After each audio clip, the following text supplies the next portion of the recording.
All 5 council members. Okay. All right, we're going to open the city council meeting. It's an adjourned regular city council meeting of the city of San Clemente of September 14th, 2023. Let's see, where we're going to break for closed session. Do we have any comments, city clerk? No speaker comments. Okay. Can we have our city staff in the back speak? He anticipated that and left. Okay, do we have a motion? Motion, we go into closed session. Second. Motion is Nobach, second is Enmeyer. All in favor? Aye. It's unanimous.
Oh, man, we are right on time. I don't think we've ever had like extra time. Ooh, this looks complicated. Remember that?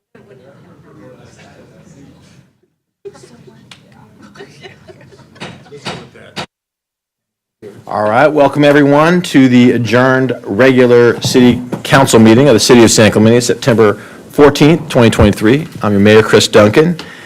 And so we're starting our business meeting here promptly at 6 p.m. Calling the meeting to order, and we will start out with an invocation from Associate Pastor Jared Powell, Paradigm Church. Please do rise if you care to participate.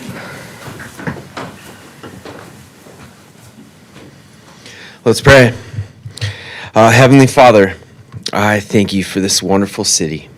It's so beautiful, from the hills to the amazing beaches and some amazing surf. And Lord, thank you for that.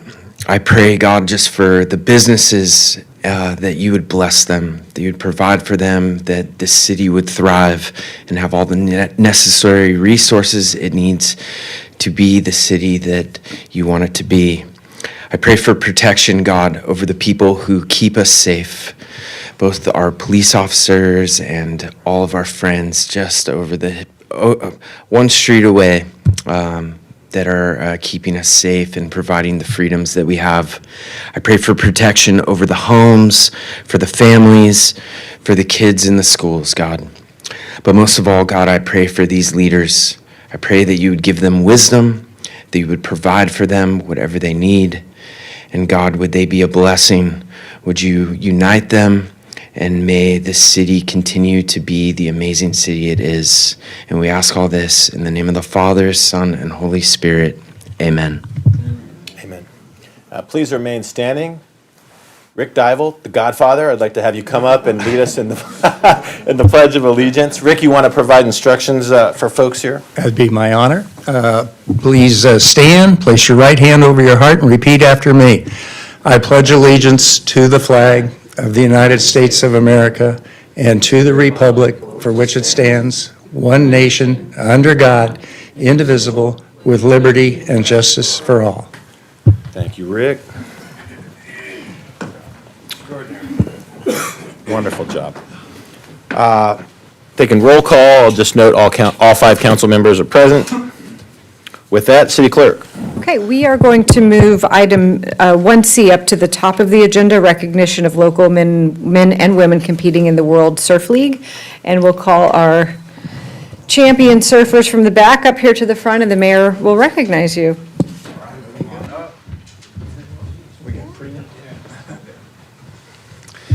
Yeah, council, let's come on down. So, yeah, please, go ahead. Feel free. A good round of applause here.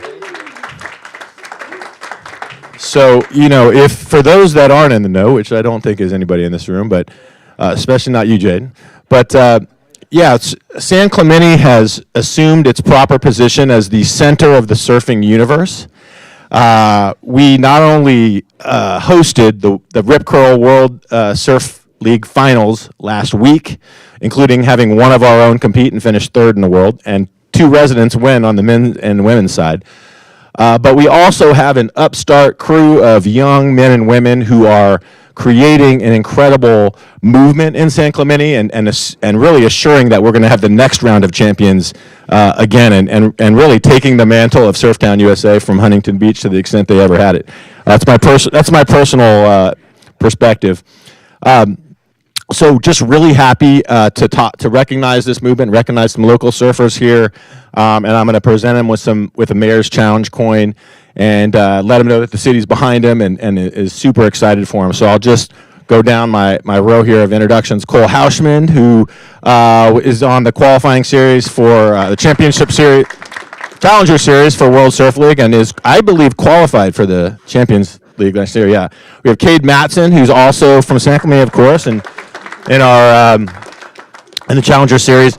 By the way, so all of these folks can make it to the highest level next year, and they were all competing over at the U.S. Open of Surfing in Huntington Beach, but they can all qualify again. So we are like literally not only taking over surfing from from local towns, but we're taking it from Brazil too, I think. We're going to steal that mantle from the Brazilians.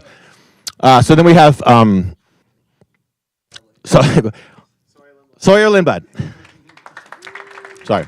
We have Sawyer, who won the U.S. Open of surfing and really put San Clemente out there as as the first-rate surfing capital, not just for the men, for the women as well.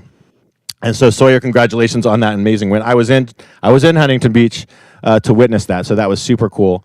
And then Jet Schilling, we have also on the men's side, also in the Challenger Series, and also with a shot to make it to the Champions Series next year. So really, really excited that we could get these 4 surfers here and recognize them and really let everybody know that this is the epicenter for surfing. We're going to keep it going. We're going to get the World Surf League Finals back here again to the home of surfing here, where Rip Curl is as well, and it's just really an honor to be able to get these young folks in here and recognize them. I don't know if anybody wants to say anything, or on behalf of the group or whatever, we could take a picture.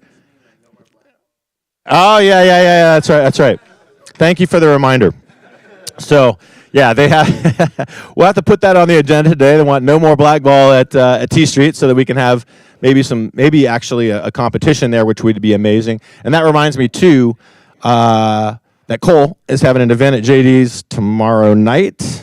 So if you want to get wild and hang out with some surfers, then you can participate in that as well. So with that, I will. If anybody else, I'm not sure if anybody else wants to say anything, but I'll hand you some Mayor's Challenge coins here. Now, if you know anything about challenge coins, and it kind of comes from the law enforcement tradition, you're kind of supposed to use these at a drinking establishment and throw down a challenge. So I'm going to go ahead and say that we may have to wait a couple years for some of you. So put these in the desk drawer or something. Don't go out and use them right away. But yeah. But eventually you can use these and kind of show off. So we got Mayor's Challenge coins here. So I will present you with these, and then we'll take a group picture. And I really, really thank you all for coming in. Appreciate it.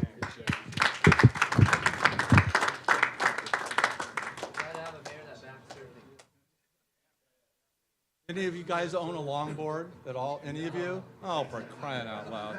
Thank you. All right, well, that's close enough.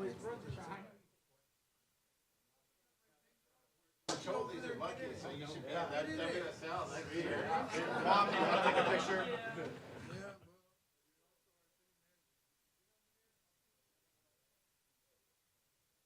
Camera shy. All right, on 3.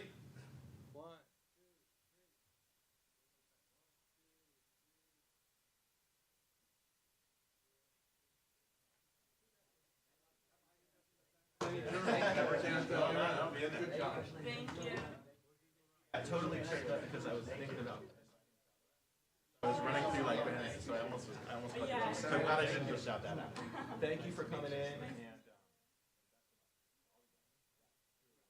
I come by tomorrow. Thank you so much. Nice going, guys. See you there. Thank you, everyone.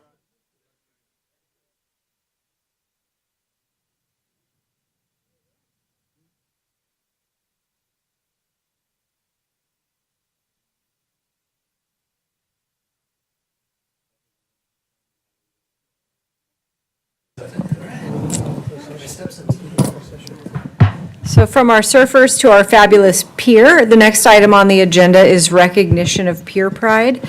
We have a presentation of commendation by the mayor and then by representatives from Assemblywoman Davies and Senator Wynn's office. So did I see you two walk in, so you can come up as well? Do we have someone from Pier Pride that's going to speak as well? Yes, or- and Amber Gregg will speak on Okay. behalf of Pier Do Pride. we want to, I guess, should we do the proclamation and then have Sure. Amber Yes. step? Okay.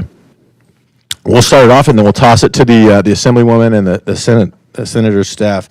All right, so Pier Pride, incredibly important organization for San Clemente and preserving our municipal pier that's sort of iconic and a real symbol of San Clemente. And coming up on the 100-year anniversary, right? So I think they're going to have a dinner here that they may want to talk about coming up to represent that we're 5 years out. And I'll read the proclamation here. So whereas the historic San Clemente Pier has served as the heart of the city of San Clemente since 1928, Whereas prior to 2012, the pier was a beneficiary of California redevelopment funds, but that funding evaporated when the state dissolved redevelopment agencies. Andy? Yeah, to our chagrin. Whereas now, unaided by the state, the city of San Clemente, boy, we've really taken some shots here on this one. The city of San Clemente spends approximately $425,000 per year to structurally maintain the pier. But additional funding is needed to provide the level of care that this iconic landmark deserves. And whereas Pier Pride was formed as a nonprofit organization dedicated to working in partnership with the city and community stakeholders to fill the gaps between city funds and the pier's needs, and whereas Pier Pride's goal is to raise sufficient funds over the next couple of years to provide an endowment for the pier that will ensure its preservation for generations to come. As a dad, I appreciate that. And now, therefore, I, Chris Duncan, Mayor of the City of San Clemente, acting on behalf of the City Council and the citizens of San Clemente, do hereby proclaim the month of October 2023 as Pier Pride Month. Congratulations. And by so doing, express sincere gratitude to the motivated Pier Pride volunteers for their dedication to restoring the pier to the best version of its historic self. I do furthermore encourage all citizens to donate to Pier Pride and to participate in its fundraising events to help it achieve its goal of preserving our beloved San Clemente Pier. That's it. So before we take well, actually, no, should we throw it to Assemblywoman Davies? Okay. We want to present, here, I'll hand that over first, and then come on over.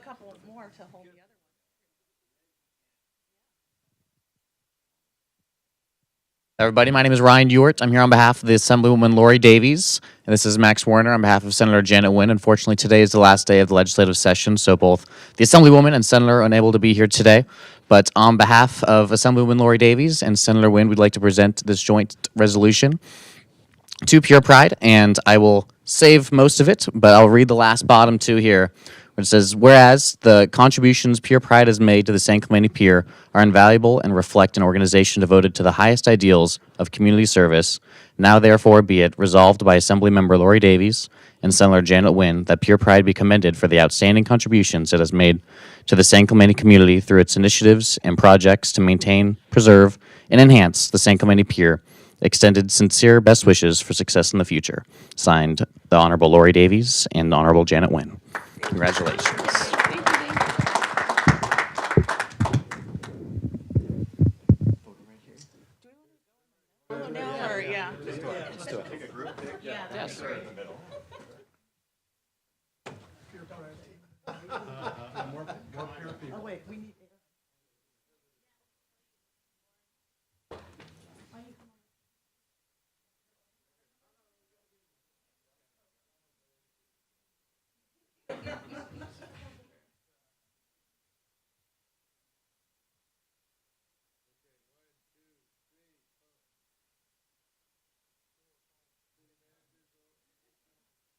Send me an 8x10 glass. One more.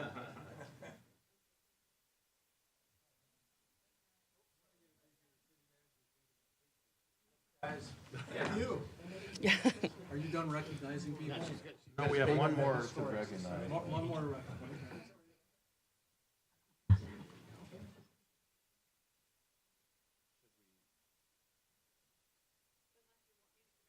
Yeah, go ahead. All right. Is this on? Okay. First off, thank you so much, everyone, for the recognition. My name is Amber Gregg. I'm the Vice President of Pier Pride, and I can't tell you how incredibly honored and humble I am here representing Pier Pride and being able to work for just an amazing organization that really keeps our pier looking fantastic for generations to come. I don't want to repeat anything that the proclamation said. That was a great synopsis of what we do, but we did want to let everybody know that because October is Pier Pride Month, we do have several events. We've been celebrating the Pier's 95th birthday all year long, and there are two left. And so if you could go to the next slide, please. And wait, thank you for the proclamation. We'll go to the next slide, sorry. But we would love to invite the community to help celebrate the pier and support it. And we have 2 events in October. The first is October 7th, and that's with our annual Pier Pride jump. And we'd like to thank the mayor who has jumped off the pier before, and so I'm sure he can attest to how fun that is. This is a fundraising event for us. So to jump, it's $1,000 per person. We're lucky enough to already have 6 family members. The Adkins family has signed up their family as a community event. So we're really glad that they chose our organization to do that and to fulfill that dream of jumping off the pier. So if you'd like to do that, please go online and sign up for that one. And then the other one is you can't celebrate without a birthday party. So we have the Pier's 95th birthday party on October 19th. This year, that will be at the Ole Hansen Beach Club. It'll be a great, fun time to share stories about the pier and to help raise funds in order to continue our efforts on there. There's 2 weeks left for early bird registration, so please go on, and we would love to invite all the city council members. The city does have a table there, and we would love for all of you in order to be at that birthday party as well. Next slide, please. We'll skip this one. The mayor did a great job summarizing what Pier Pride does. But the thing that I really want to push is that we can't do this without the support of community members. And we just want to thank the community as well as the support of the city. Because of that, we've been able to complete a community project every single year since Pier Pride has incorporated. And for a 100% volunteer-based group, I just think that's an amazing accomplishment for anyone to achieve. And you don't have to attend an event in order to donate to Pier Pride. You can go on at any time, and we would love to get those donations in order to do further projects in the future as well. Next slide. So in ending, we just want to say we'll see everyone in October. Thank you so much. Again, we are very humbled by this recognition on the 95th birthday of the pier, and we hope to see you all at the birthday party. Thank you. Well, I've already bought my ticket to the first event, so we'll see you there. Oh, good job. No, I'm not jumping. Oh, okay. I have insurance. He'll need to get pushed off. Yeah, I think that's. Okay, we have one last proclamation, City Clerk. Yes. Presentation of proclamation for World Alzheimer's Month, and this is a presentation of a proclamation to Kathy Cardici with Orange County, Alzheimer's Orange County. And Kathy, are you here? Great. Come on up. And then, Kathy, would you like to say a few words? We'll give the president, but you would like to say a few words. Okay, perfect. Okay. All right, so, yeah, we're going to present this proclamation. This is personal to me. I've participated in some Alzheimer's events. It's really pervasive and tragic for our families here in San Clemente. So it's great that we can raise awareness about Alzheimer's Month by doing proclamations like this and getting everyone out. So I'll hit the high points on this one too. Whereas the nation, state of California, and the city of San Clemente observe World Alzheimer's Month during the month of September. And whereas the mission of Alzheimer's of Orange County is to provide hands-on care and support, information, referrals, education, and resources for families in Orange County and surrounding areas who experience memory loss, Alzheimer's, and other dementias while advancing critical research for a cure. Now, therefore, I, Chris Duncan, Mayor of the City of San Clemente, acting on behalf of the City Council and the citizens of San Clemente, do hereby proclaim the month of September 2023 as World Alzheimer's Awareness Month in San Clemente, and by doing so encourage all residents to recognize the efforts of the Alzheimer's Association to raise funds and promote awareness to fight Alzheimer's disease and related disorders, thereby improving the quality of human life for those living with Alzheimer's disease and, of course, their caregivers. So with that, Kathy, I'd like to present this proclamation to you and invite you to say a few words.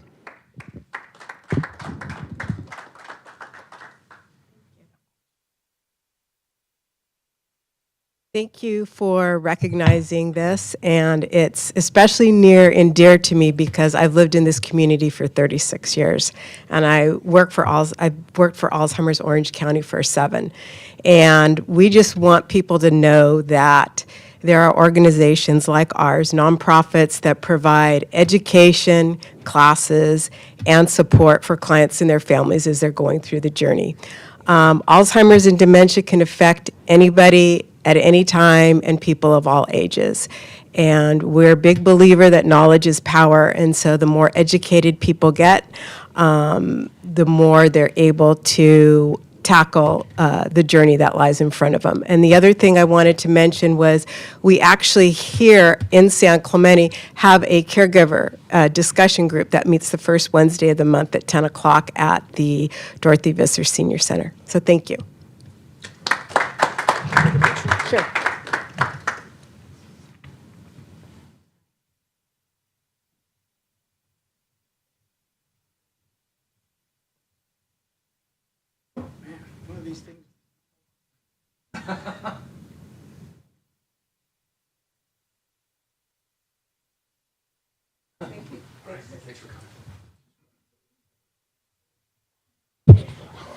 Okay, only 5 more presentations.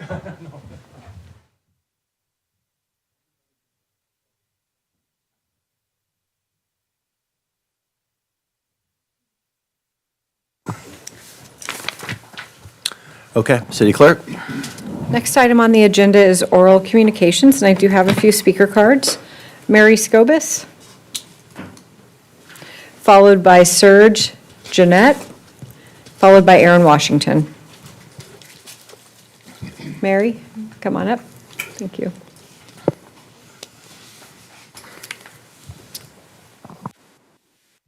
Well, thank you, Mayor Duncan and council members for allowing me to speak on behalf of the Friends of San Clemente Foundation.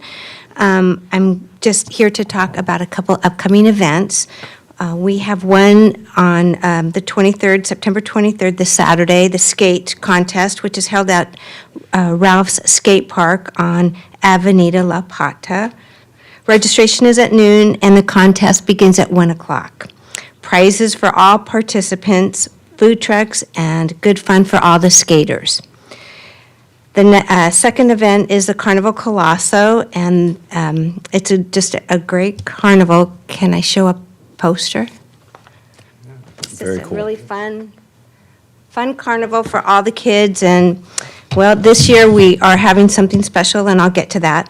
But the carnival is October 12th through the 15th at Vista Hermosa Sports Park across from Target. And there'll be a beer garden, which is new to us, on both Saturday and Sunday. The beer garden will be hosted by 3 local breweries, Los Molinas, Lost Winds, and Artifacts.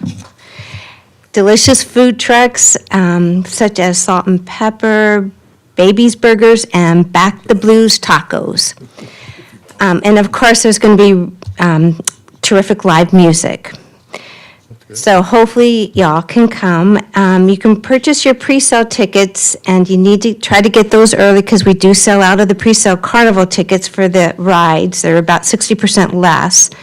And the carnival pre-sale tickets, the locations are Vista Hermosa Aquatic Center, the Community Center, and Ole Hansen Beach Club. The carnival starts on Thursday, and it starts at 1 o'clock, and from 1 to 6, it's slow and low. And that's rides only, and that's for, some kids don't like a lot of noise, or they like kind of quiet. And so that's the purpose of that, which is great for the youngsters. And then Friday, Saturday, Sunday. So thank you very much. Any questions? I heard a rumor there might be a dunk tank for people to dunk those of us on the council who Only the maybe important they ones. shall choose. That is in the works. Thank you, Mary. Thank you, Mayor. Appreciate it. And real Thank you, quick, guys. just the beer garden live music will be Friday afternoon and evening, and Saturday. Friday and Saturday, not Saturday and Sunday. And by the way, Friends of San Clemente, best kept secret around. I know you give a lot of awards out, whatever. I think all the groups are great, but Friends of San Clemente is on track to give over $60,000 this year back to the city for their recreation program. So thank you for all your work, for that Mary. work. Thank When- you, When Rick. did the pre-sale tickets go on sale again?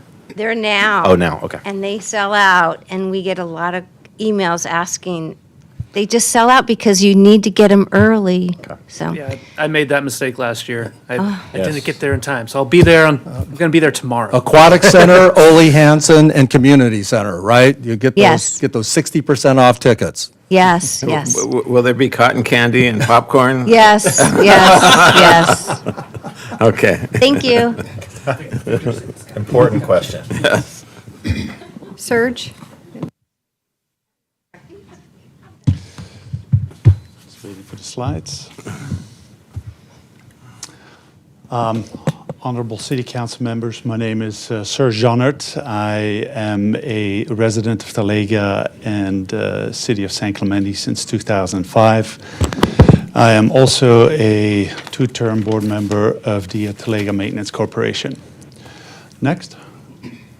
Put a little disclaimer here. This is a preemptive personal appeal. I'm not here representing an official position of the TMC, of which I'm a board member and vice president. And also all the information that I'll be presenting is publicly available. So next. So what is a battery farm? Why battery farms, or a BESS as they call it? It's green technology that's getting a lot of attention. The intent is storage and load balancing of electrical power to compensate for overdemand on the grid.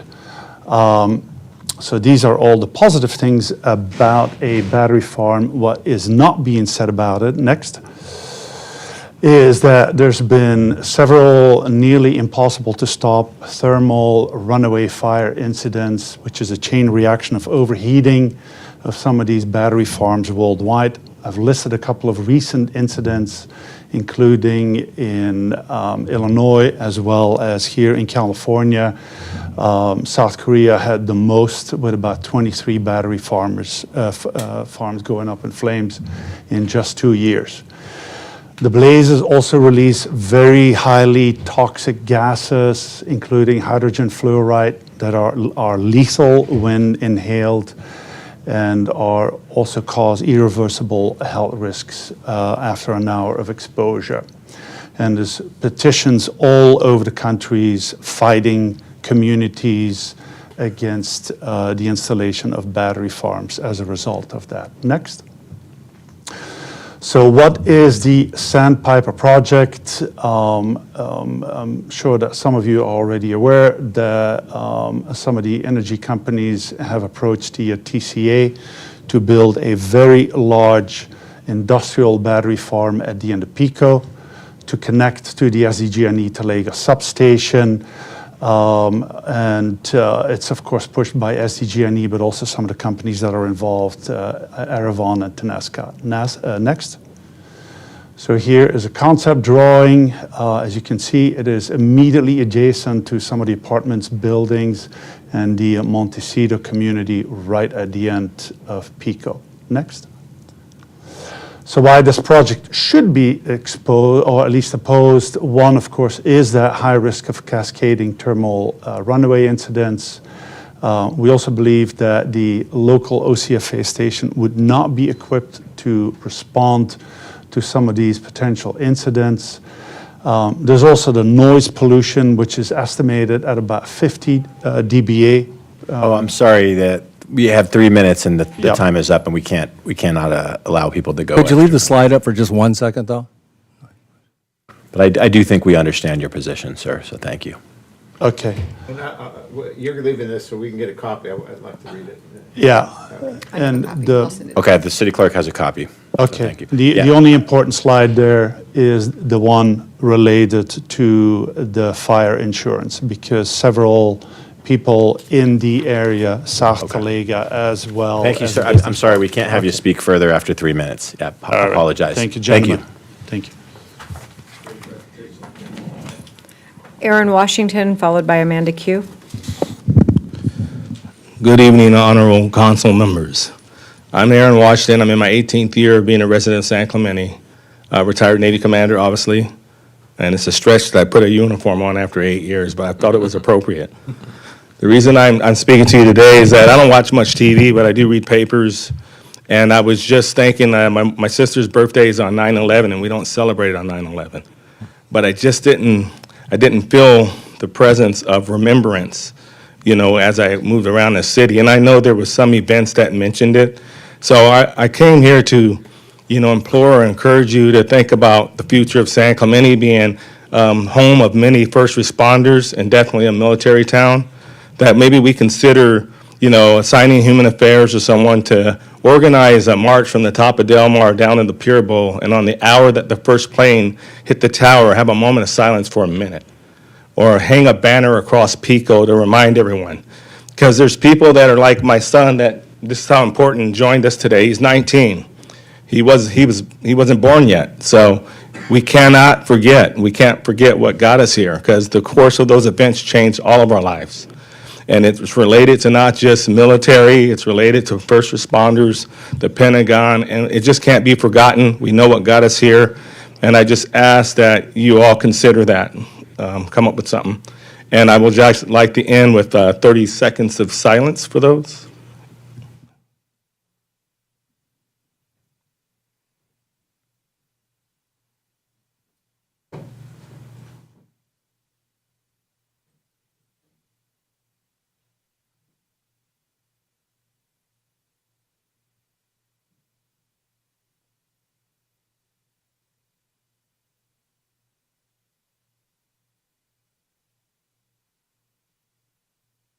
Thank you very much. Let's not forget. Thank you. Appreciate it.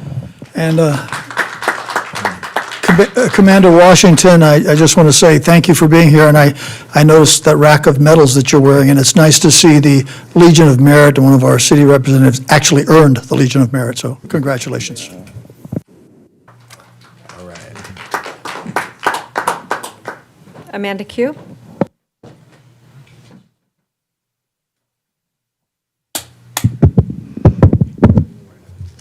I have Commander Aaron Washington, thank you for your service. So over the weekend, I saw a social media post about a parade for champions of the World Surfing League contest. I looked at the city calendar and I didn't see anything for 9/11 planned. I immediately emailed the city manager and Councilmember Cabral, knowing that he worked for the Department of Justice. They took a friendly reminder from a longtime resident of over 50 years to honor those who were lost on 9/11 and the first responders who lost their lives during 9/11. Next slide, please. So I looked at the City of Dana Point Sunset Honor Ceremony with a bagpipe luminary tribute to those lost on 9/11 and honoring all those first responders that's in active military service since. Next slide, please. The City of Laguna Beach commemorates September 11th with memorial ceremony Monday. The City of Laguna Beach gathered at Monument Point to honor the passing of the September 11 terrorist attacks on Monday. Next slide, please. City of Newport Beach, today is the 22nd anniversary of 9/11 attacks. The City of Newport Beach remembers, honors, and salutes those who lost their lives on September 11th. Never forget. Next slide, please. The City of Mission Viejo had their own ceremony. Huntington Beach had a Patriots Day ceremony, as well as Mission Viejo. Next slide. The City of Irvine had a remembrance from OCFA for 9/11. Yorba Linda, remembering 9/11 commemoration at Richard Nixon Library, Rancho Santa Margarita. Next slide. And so 9/11 is a day of remembrance, reflection, and prayer. We should never forget and always remember. Because this is my hometown, I was really moved by that there was nothing planned at all, and it should have been planned weeks ago. This is something that we need to come together and never forget. So it was just really disheartening to see that nothing was scheduled. And I sent an email to the city manager about what other people did. And one was Kansas City, where 343 firefighters from 8 states and 60 departments climbed 110 stairs at the town pavilion today in honor of the New York firefighters who lost their lives during 9/11. Tomorrow marks 22 years since the tragedy struck America, and that is why these firefighters are paying tribute to the firefighters who lost their lives during the attacks. This is their 12th annual stair climb. The firefighters have participated in 38-story town pavilion. Never forget and always remember. Thank you. Thank you very much.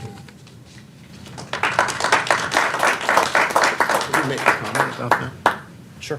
Yeah, I just want to make a comment. I know, I agree with both the comments. We need to do a little bit more. I really can't talk about it much because I'm getting the look from our city attorney that it's not on the agenda. It's not on the agenda. But I just want to point out that at the public event for the World Surfing League, we did speak about the issue. I happened to be in the Capitol on 9/11 and was asked having breakfast with a member of Congress, and it was tragic on that day. And I had an office in New York, so at the same time I experienced in New York, had a lot of friends in New York. But on that day I was asked to politely walk to the door, and then when we got to the door of the Capitol, we were asked to run as far as we could, and we were wondering why. And I just remember gathered there with 200 members of Congress and people with machine guns everywhere. And I thought to myself, this is the most dangerous place to be, because if there's another terrorist attack, and then finally we're told to leave and disperse because they're expecting another plane to hit the Pentagon or the Capitol or the White House. And that plane did get taken down in United 93. But I agree completely. We need to never forget. It changed our world. It changed our lives. And I would later on put this on the agenda to make this an annual celebration and recognition, because on the East Coast you felt it a little bit differently. I even felt the shaking of the ground when the plane hit the Pentagon, and the loud boom, and you could see the smoke rising. And so we need to remember that, and particularly the youth, and I think I mentioned that at the event, but we will do a better job, and we appreciate your comments. All right, thank you, Victor. City Clerk, next item. Oh, do we have any more comments? No further comments. Next item, up is motion waiving reading in full of all resolutions and ordinances. So moved. I'll second. Motion is Noblock, second is Enmeyer. All in favor? Aye. Any opposed? Seeing none, it's unanimous. Consideration of agendizing items requiring immediate action. Seeing none, we'll move on. Closed session report, City Attorney. Thank you, Mayor and Council. Council met in closed session on item A. And I can report that the city will be joining an amicus brief to be filed in the Johnson versus City of Grants Pass case. On item B, the council met in closed session. There was direction given. There was no reportable action, but I can announce that the city has entered into a settlement agreement with TCA, which was approved in closed session at TCA today. And that settlement agreement is available with the city clerk. Thank you. Okay, next up is the consent calendar. We do have one item that's been pulled by a member of the public. That is 6G, as in George. G. Would any members of council like to pull any other items?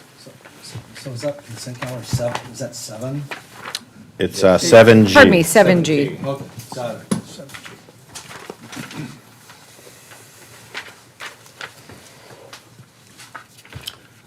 Doesn't appear that any council members would like to pull any other items. I'll move the balance.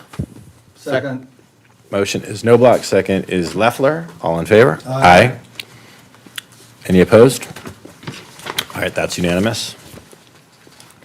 And this item was pulled, consideration of red curb installation at 366 Camino de Estrella near the northerly driveway of Vintage Shores Senior Apartments, finding the project categorically exempt from the California Environmental Quality Act under Class 1 Existing Facilities 14 CCR Section 15301 of the state CEQA guidelines. And this item was pulled by Helen Workin.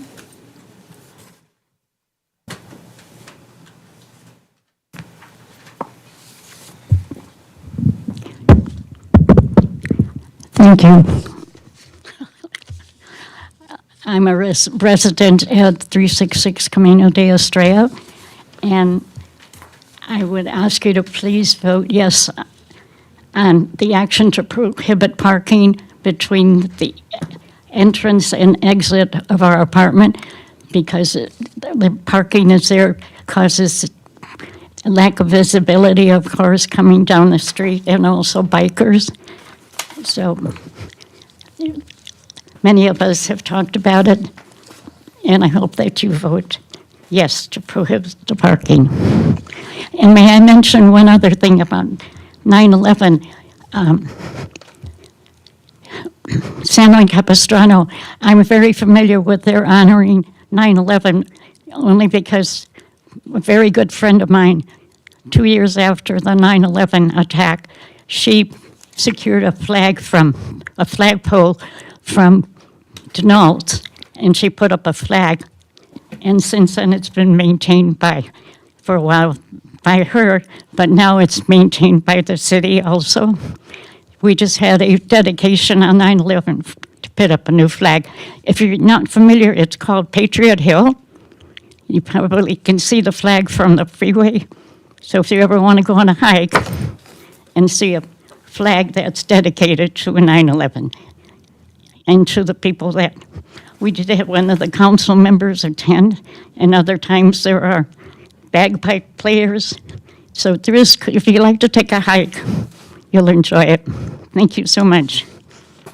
Thank you. Appreciate that. I'll move we adopt staff resolution 23-96. I'll second. Okay, motion is Nowak, second is Cabral. Before we vote, I just note, my in-laws live in the Vintage Shores, and they've been calling for this red curb. And I've gone out that gate. It's very hard to see the cars coming up Estrella. So actually, this makes a lot of sense. Thank you, ma'am, for coming and articulating that. It's Danny and Gail Frezza, if you know them. With that, yeah, we're glad we're taking action here. With that, you got the first and the second. We'll vote. All in favor? Aye. Any opposed? All right, it's unanimous. Okay, next up is public hearings, introduction of zoning amendment 22-366, an ordinance related to zoning permit streamlining, and this is a continued public hearing.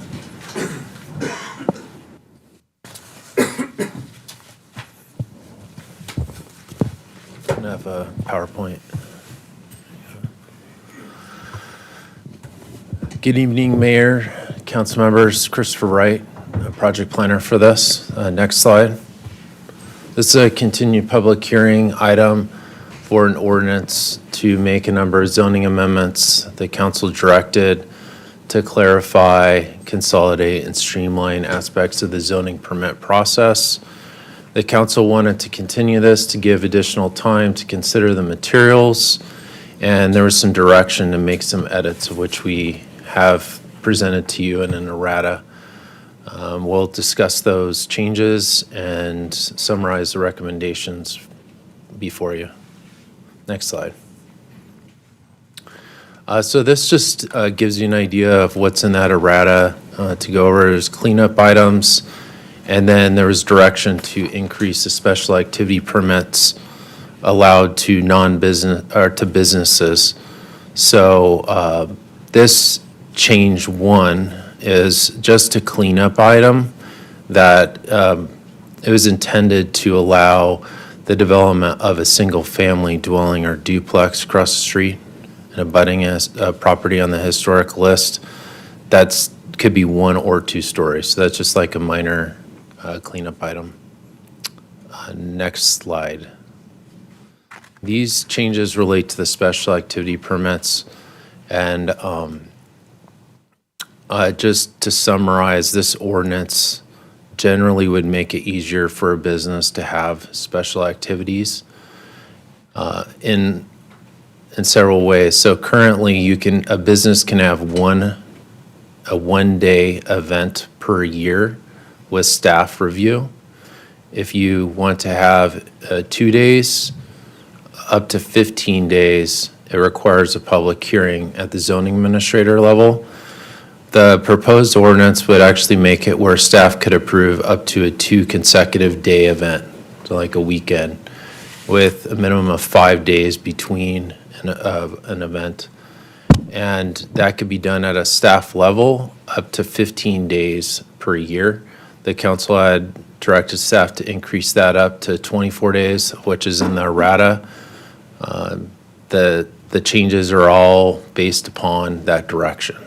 So, Sure. Yeah, I have a question related to that, because and Adam, I wanted to thank you, because Adam and I spent more time than he wanted to going over this, all these changes. But one of the changes relative to that, or more like 3 hours. But I just don't, this is all new to me, so it's more complicated. But on this issue, are we talking only about business, or are we also talking about residential extension, discretionary extensions to have these events? these are, oh, sorry to interrupt. That's really what I'm trying to get. I can see, fixing the problem for business that might have these events continuously, or many of them, but for a resident in a residential neighborhood, I have a problem with extending, although it's discretionary there too. Does it overlap for both those entities, business and residential? No, this part of the code only pertains to non-residential events. Okay. So non-residential zones, commercial activity. So it doesn't extend the discretion into residences? No. Great, thank you. So this slide and the next slide just show the changes related to this item. We could go to the next slide. If you wanted to come back to it, I just have it here. But it's all the same. And then next slide. This is to summarize the recommendations. So first is to adopt the ordinance with the proposed errata, and then adopt a resolution to update the fee schedule based upon the proposed changes to the permit process.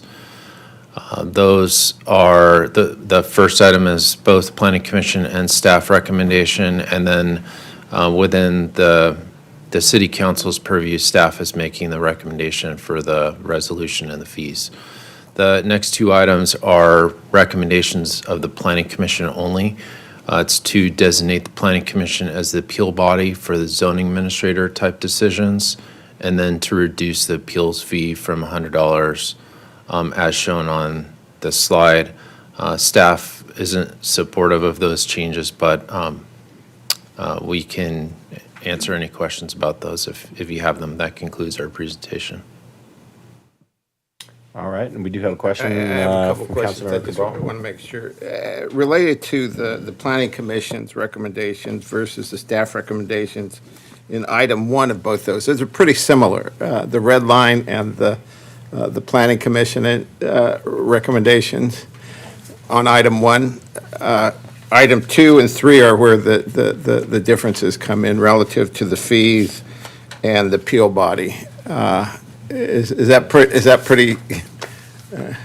Yes, the last two items are where there's I might be some looking at a different document. inconsistency. I'm looking at the recommendation on the. Oh, okay.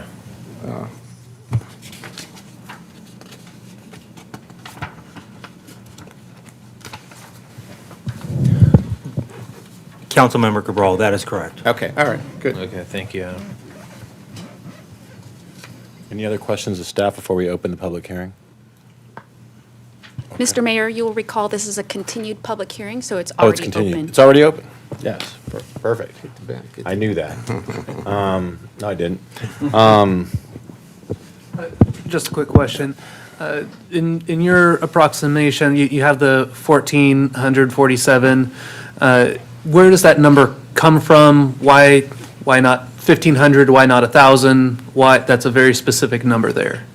Yes, it came from there's a consumer price index adjustment where the fee is updated based upon that. So that's why there's dollars and cents. And is that comparable to other cities, like the San Juan, Dana Point? Do they have the similar fees?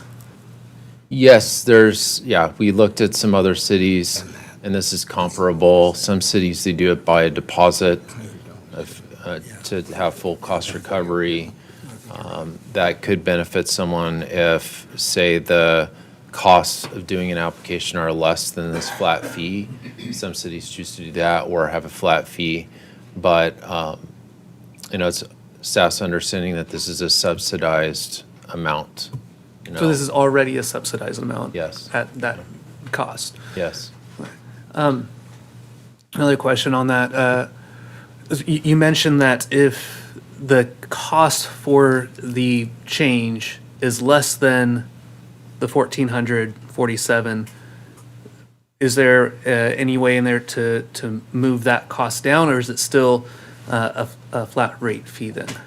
It would require a change to the fee schedule to do that. So instead of it being as shown here, we would have to revise the fee schedule to have more of a deposit-based fee. So deposit based on what the cost would be? Yes. Okay. I'll follow up because it raised a couple of questions. So are these, are these fees intended just to cover the costs of the review on appeal, or do they exceed them normally, or are they less normally, or how does the fee usually play out? Yes, it's to recover the cost. Again, it's understood that on average that this is a subsidized fee. Okay. So that the fee is less than the cost typically associated with doing an appeal. However, the cost can vary depending upon the subject matter. So if it's a complicated project in which an appeal is filed, the cost could be higher than, say, this fee, but over the average, this is supposed to be a subsidized amount. I hope that. Do we know how much it's subsidized right now? Because No. it's too hard to articulate because there's staff time and review and Xerox and all the other stuff. Is that? No, we don't have the amount. We don't get many appeals. It's been maybe one or two in the last couple years. And what's a typical appeal? Is there such a thing? Not so much. There's not really a typical, because a member of the public could appeal it on whatever grounds they specify. And it seems like, in my experience here, often it's going to be more of a planning commission type of project. Okay. But there's no Are there more rule. complicated developments than normally where we see the appeals, or? That, or an applicant wish to contest the condition of approval, right, that's placed on a project at a lower level. All right, thank you. You have a question? Yeah, question. Yes, Mayor Pro Tem. The staff recommendation varies from the planning commission recommendation regarding who handles the appeal. And the planning commission recommended that they handle the appeals. The city staff is recommending in item 2, the adoption of resolution 2393 is for the city to conduct the appeal. And I have some thoughts on that. Maybe it's probably not better for during the question segment, but during discussion, so. Okay, yeah, if you're just In other words, commenting. we can, there's no problem with mixing the three conditions, the three staff recommendations from the staff and the planning commission recommendations to mix and match those conditions. Yes, that's correct. All of these proposals flexible. are for your consideration tonight. Thank you. I have a question regarding the planning commission recommendation to have the planning commission serve as the appellate body for the zoning administrator. And I think we may have covered this before, but why again does staff not recommend that? I'll just say I'm sort of tempted to defer to the planning commission. They want to perform this function. Why is the staff not in favor of that? So staff is neutral on who handles the appeals. As part of this streamlining project, staff was not supportive of that idea because it doesn't actually streamline, it adds another step. However, in staff's review of this proposal, there is a lot of merit to it, and it does make a lot of sense to have I'll say the more subject matter experts on zoning review this. So staff will support whatever the council's decision is. And in response to the concern, Mr. Mayor, the city council about a year and a half ago recommended that we really analyze the streamlining process, and Cecilia Gallardo-Daly's done a pretty good job of putting her thoughts together and having them articulated here. I think one of the reasons why the and I agree with the staff's recommendation to have the council be that, because we want to streamline the process for people that are trying to get projects approved. If there's a project that's objected to and it goes to the planning commission for review, that's going to take a period of time, sometimes a significant period of time, and then it goes to the city council again, because obviously there's going to be an objection by one side or the other.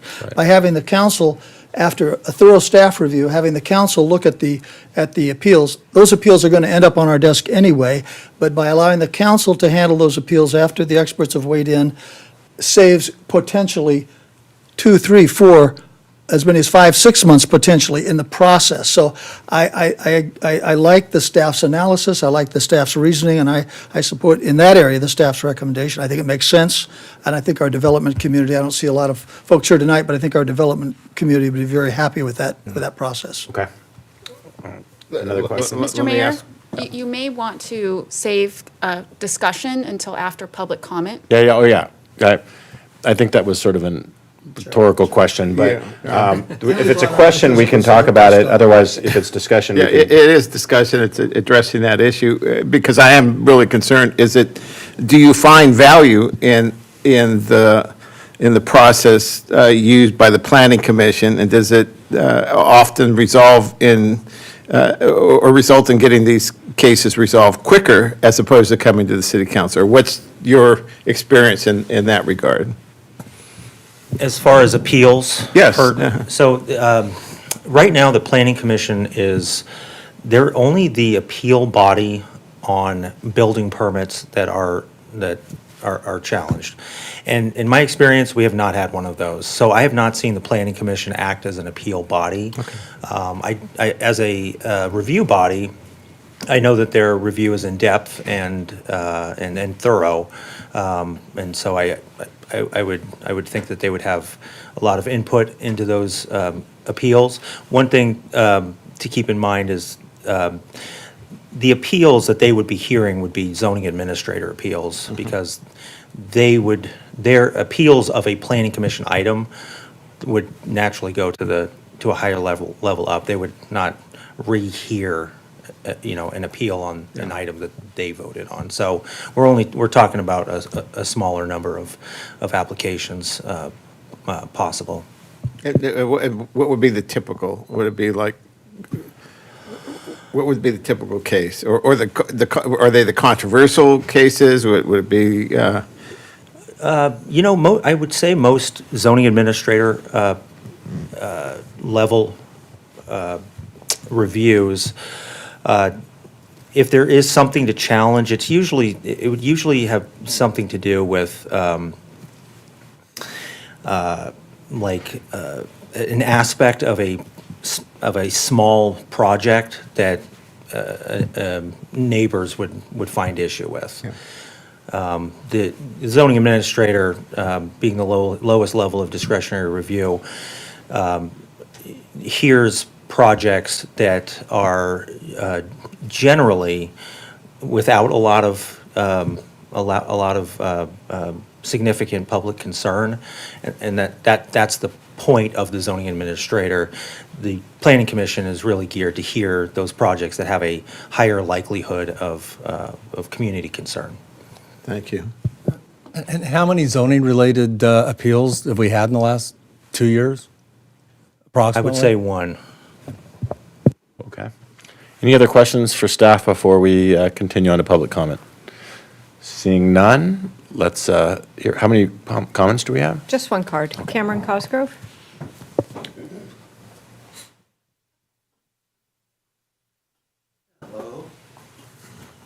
Cameron Cosgrove, Chair of the Planning Commission. It's not lost on me that when we have conversation on zoning, the room is cleared out. We should have more Welcome of to my those. world.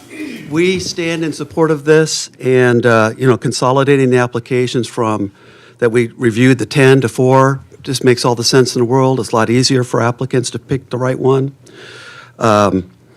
The second thing that we are in big support of is the objective standards that reduces subjectivity and possible mistakes. We spent most of our time reviewing those standards one by one. That's why we were at this for 6 months. As you know, your packet's over 200 pages. We went through every red line, one by one, and discussed it. The third thing was the moving down of what we call the non-controversial minor applications to the zoning administrator. And that's where you guys have been discussing. What we went back and forth on the merits of that. And we finally ended up that, well, they are minor, the ones that we have done in the past and would go to the zoning administrator, they passed pretty straightforward. That was the consensus, but there was still a concern. And so we have asked for the staff to put all zoning administrator decisions in our packet, which they agreed to do, which we would then review. If we had a concern, or if we had a community member give us a concern, we'd have to reach out to you, educate you on it, and these are minor. They're supposed to be non-controversial. We don't expect this to happen. But in the event that it does, our discussion was, well then, our focus should shift from it being streamlined and quick to quality. If we're going to have an issue in a neighborhood, we want to sort that out. It's in our packet, we'll see it, we would be the right ones to, we're doing it now. So we thought we'd be the right ones to do it and basically keep it off your plate, and it would only go to you if we couldn't get through it. So we felt that time, a lot of streamlining, we're all for it, but if there's an issue, since projects tend to last for decades, we'd rather have higher quality. So that was our rationale. Lastly, we feel good about this. It was a very collaborative effort with the staff, but we think there's more that can be done. There could be a phase 2, and we're happy to take your suggestions, or if you want to ask us for our suggestions, we would work collaboratively with staff and return to you with a proposed work program for a phase 2, because we think there is more we could accomplish together in this. I'm available for any questions. Thanks. I'll stick around if there are any questions. Is it appropriate to? Can we call him as a witness, or he is the chair of our planning? The city council can call anybody as a witness that they would like. Okay. And we still are open with the public hearing, so would you like to have that question addressed right now? Or do you want to get into discussion and then ask it then? It can wait. Okay. Congratulations on assuming the chair of planning commission as well. Okay, well, that was our only comment, so I'll open it up to discussion here and the issues people may have. You want to ask them now? Well, I'll ask, well, no, I don't want to ask the questions. I'm out. I mean, I think I know where I am on this, and this is can I make the motion and we'll have the discussion, or?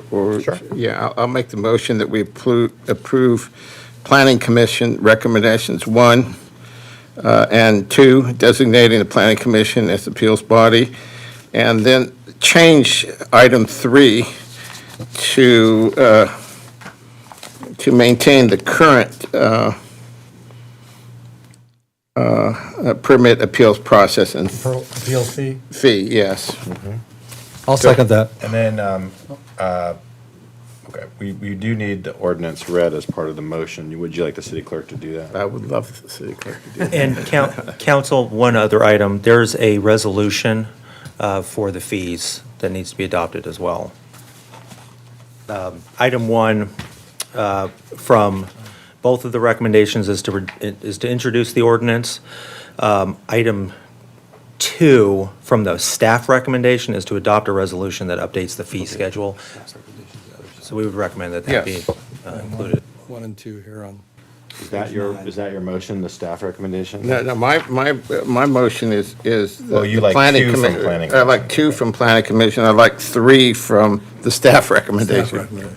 But the staff recommendation for part of 3 is the resolution that's in 2.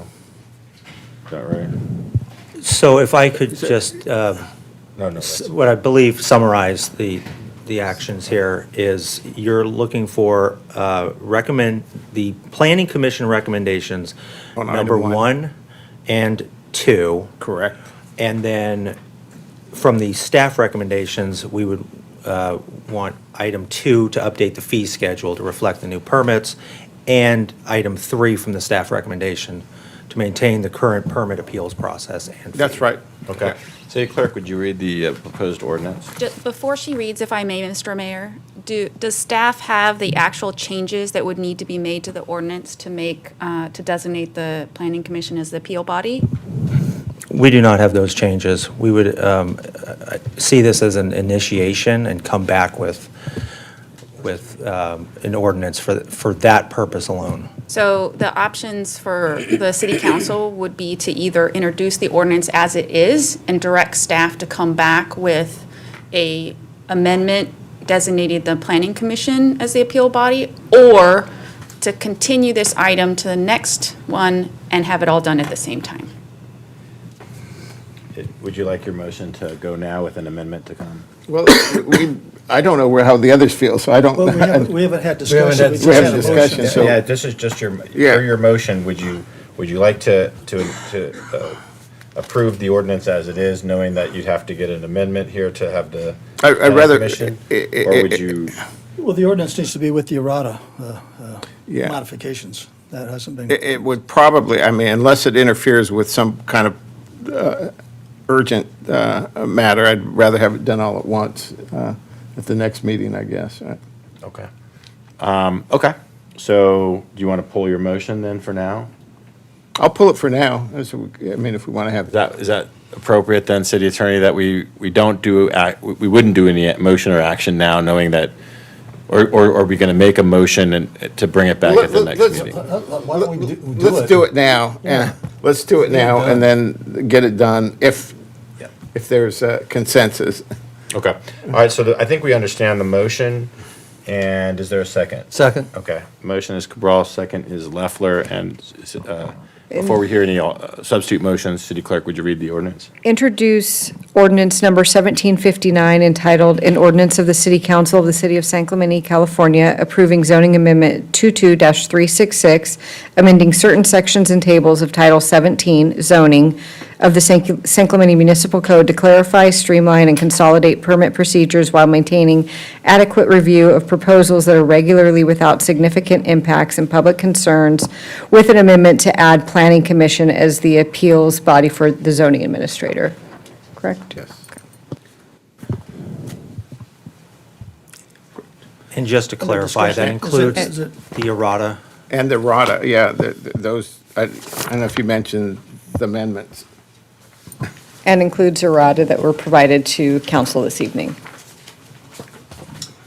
Okay. Under discussion Yeah. of the item, as I mentioned before, the goal of this entire process and the staff review has been to expedite the process so that people making capital improvements in the city know what they're dealing with, know what the time frame is, and can feel more comfortable with expediting the process, which historically has been slow and lethargic and slow. When I was campaigning, people would chase me down the neighborhood that were in the construction business, saying, "You guys have got to do something with your permitting process. No one wants to do business in this town." So this process began at my request and one or two other council members at the time to really look at this process. I like the staff's analysis and with the errata changes. But the appeal process is also a significant part. And I appreciate Carmen's comment about, well, you know, if this is an important comment, we need quality. Well, ultimately, this board is going to make the decision about quality. Ultimately, every issue that is potentially problematic is going to be appealed by one side or the other and is going to end up on this dais. And I'd just as soon it end up here sooner rather than later for the sake of the people that are trying to say, is this project cost efficient if we've got a 1 year and a half period or a 7-month total process, including all appeals? So I don't think that we're jeopardizing quality by having a thorough staff review with appeals that come here. We can always get experts, members of our planning commission speaking publicly like we had today on issues of a particular project. So I think for the name of this process is a streamlined process, not let's have another series of reviews and then we'll get around to making a final decision. So I feel strongly about that. Regarding the fees, I like the Planning Commission's recommendation on the fees. I think that's another element where someone that's looking at a project that says, does this project make sense financially? And I think the more leeway we give to them, the better it'll be for our development community and people that really want to improve this community and build things that are nice and have the process go smoothly. So I don't know if it's appropriate now, Mr. Mayor, if there are other comments, but I do have. but I'd like to make a substitute motion at after discussion has been heard. Okay. Yeah, I I agree with you. I mean, we want to see things done expeditiously, and as Cameron said, we want to see things done with quality. Talking to a number of people, I mean, what I found is that everyone wants the quickest, most expeditious process if they're building something. But if their neighbor's doing it, they want it slow, because they want to review everything, and they want to have their input. And so there's a conflict, there's a mixed message that we're communicating to our staff, do things as quickly as possible, but if we don't like it, slow it down. And I think that puts staff in a difficult position. My understanding, and I could be wrong, this is the question I had for Cameron, our planning commissioner. I thought that process wouldn't slow things down, but rather it would give them the opportunity to talk, because they actually know a lot more than I do. I know you're an expert in this area, Mayor Pro Tem Noblock, but I'm not. I'm learning it, but they are experts. They do this every day, and so they can get to the issue, in my view, a lot quicker than we can up here in the city council. In a hearing process. And I think what I heard, and I did talk to Cameron several times, that their objective is to try and narrow down the issue as quickly as possible and get the thing approved. That probably doesn't happen all the time, because the kind of projects, and there's very few that get reviewed, are the kind of projects that there's a lot of people that don't like them. And so they're going to fight over everything. And I don't know how we deal with that. I mean, the builder wants them and the neighborhood doesn't. So how do you get it done quickly? It may not be that those kind of projects are done quickly, but I would think that having the Planning Commission as a intermediary before us might actually help expedite the process. And that was going to be my question to our Planning Commission chair, but those are my thoughts. Okay. I have a couple of thoughts. City Attorney Mitchell, I have to disclose my wife is on the Planning Commission. Does that impact your ability to decide this in a fair and impartial way? It does not, and I didn't even discuss this matter with her. I discussed it with Chairperson Cosgrove. That's where I've got most of my information for this. But anyway, we're talking about an appeal that has been once in the last 2 years. That's going to streamline something. I don't see it. I see it very much offset by the fact that we have a planning commission that are subject matter experts, and also they all live in the community. They have a unique experience here. So when they look at matters, and as Mr. Atamian said, a lot of it is neighbor issues, whatever. They know the neighborhoods. They kind of know the issues before they even come before them. So I just see that offsetting the one, appeal in the last couple of years. That's not taking anything away from the zoning administrator. I'm sure they're making good decisions. But I like the fact that local, resident, subject matter experts are looking at this before it ever comes to council. And so that's why I'm in favor of Councilmember Cabral's motion. All right. Any other comments? I'll just concur with those same sentiments. I don't think I need to add much, just that this is a Spanish village by the sea. We want to make sure that we maintain that to the best that we can. And if anything does come up and through that process, just one extra level of review to make sure we are continuing with the character of the city. I don't think it can hurt if it takes a little bit extra time to make sure that we are doing things right only on that appeal matter, which again, like was mentioned earlier by Mr. Leffler, Mr. Cabral, happens once or twice a year, maybe. So when those things happen, a tiny bit extra time isn't going to hurt. And I think it'll be the best thing for our city. And Mr. Mayor, one last thing I forgot to mention is, in conversations with Mr. Cosgrove, he has several ideas that we could implement that would streamline the system. I mean, there were great ideas, and we should cultivate those somehow and get those into our system, because he has some great ideas that really would streamline at the permit level, at the inspection level. And those are the places we've got to speed things up. Right. I think that's right. Okay. Any other discussion? Would you like to make a substitute motion or? No, I would ask if the maker of the motion would consider a friendly amendment to approve his recommendations 1 and 2 with a reduction of the fee appeal to this Planning Commission's recommendations, since they are the subject matter experts and have given their extensive thought and opinion on this subject. Request is for a friendly amendment on the appeals fee. Are you requesting? Items 1, 2 with the No, I know that. Are you requesting the full recommendation to 100 or some other option? No, my suggestion was for the Planning Commission's recommendation of $100 for the appeal. Councilmember Cabral.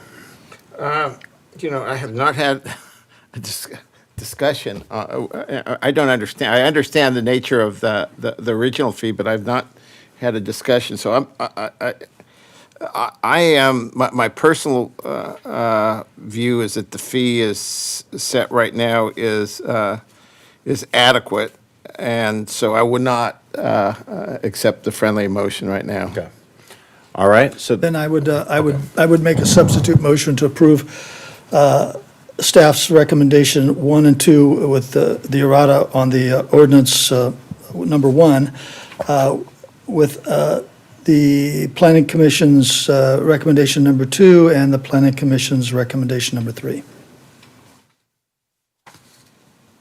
Okay. Okay. Do we have a second on that? Seeing none, the motion fails. Okay, so we have a motion on the table. Let's just go down the list. Councilmember Enmeyer. Aye. Councilmember Leffler. Aye. Councilmember Cabral. Aye. Mayor Pro Tem. No. He is a no, and I'm an aye. Passes 4-1.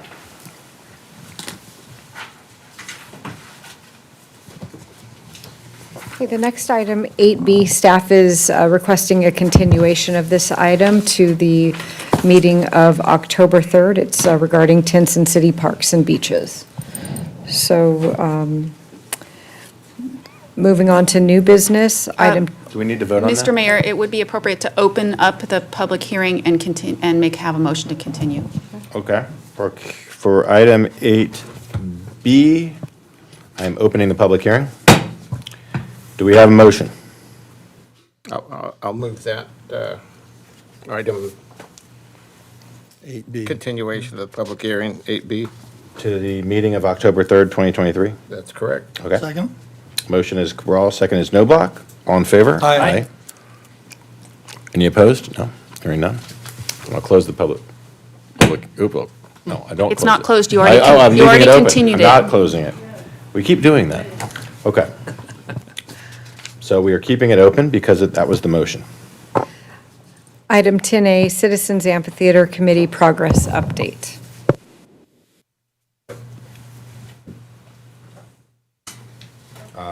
Do we have a staff report?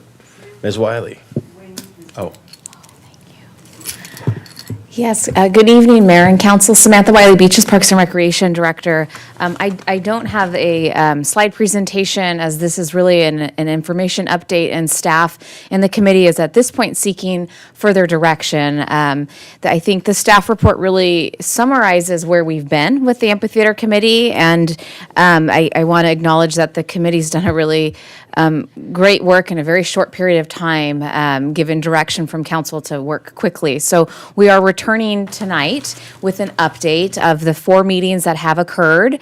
And to summarize what's gone on, essentially the committee met and reviewed what it would look like to establish an outdoor amphitheater. There were a number of concerns raised, from costs to where would we find open space that would allow for something that wouldn't negatively impact neighbors or unduly impact traffic. And so the committee decided that it would be a really heavy lift to find an outdoor amphitheater space. So they shifted their direction to look at what could be an indoor space, acknowledging that it appeared from the members of the public that attended these meetings that this community really wants performing arts space, whether that's for dance performances, theater performances, musical performances. The community has seemed to take on this approach that we lack that. So they looked at the Krikorian movie theater site, very cost prohibitive from a lease standpoint, and that property owner's not interested in selling. And then there was discussions about the other amphitheater sites that were previously discussed, including the parcel of land behind Target on Saluda and Del Rio La Plata area as well. Totally could be viable, but we are restricted with Measure V that would need to be voted on by a vote of the people, because we'd be having to redesignate open space. So the committee was concerned about what that process could look like. And so with that, they're seeking direction on should we go further into an indoor performing arts facility to take a look at what that looks like. Is council wanting the committee to go back and look again at outdoor venues, or at this point in time, we're also lifting up an arts and culture committee. So maybe this is a better forum for that, and this committee can dissolve, and arts and culture can take on this initiative. It can be a work plan item for them. And I do want to note that staff have been made aware that there's potentially some members of the amphitheater committee who are interested in sitting on the arts and culture committee. And so we would want to be cognizant of, you maybe can't sit on two committees at one time. We would need direction from council on that as well. And that filing period for applications for arts and culture has been extended to allow us to have this conversation this evening. So with that, I'm happy to take any questions if there are any. I know that we have a couple of committee members here as well. Well, thank you for speaking long enough to allow Mayor Eggleston to put a blue card in.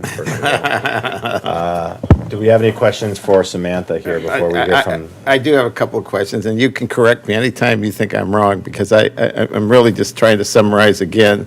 Like the first question is whether or not we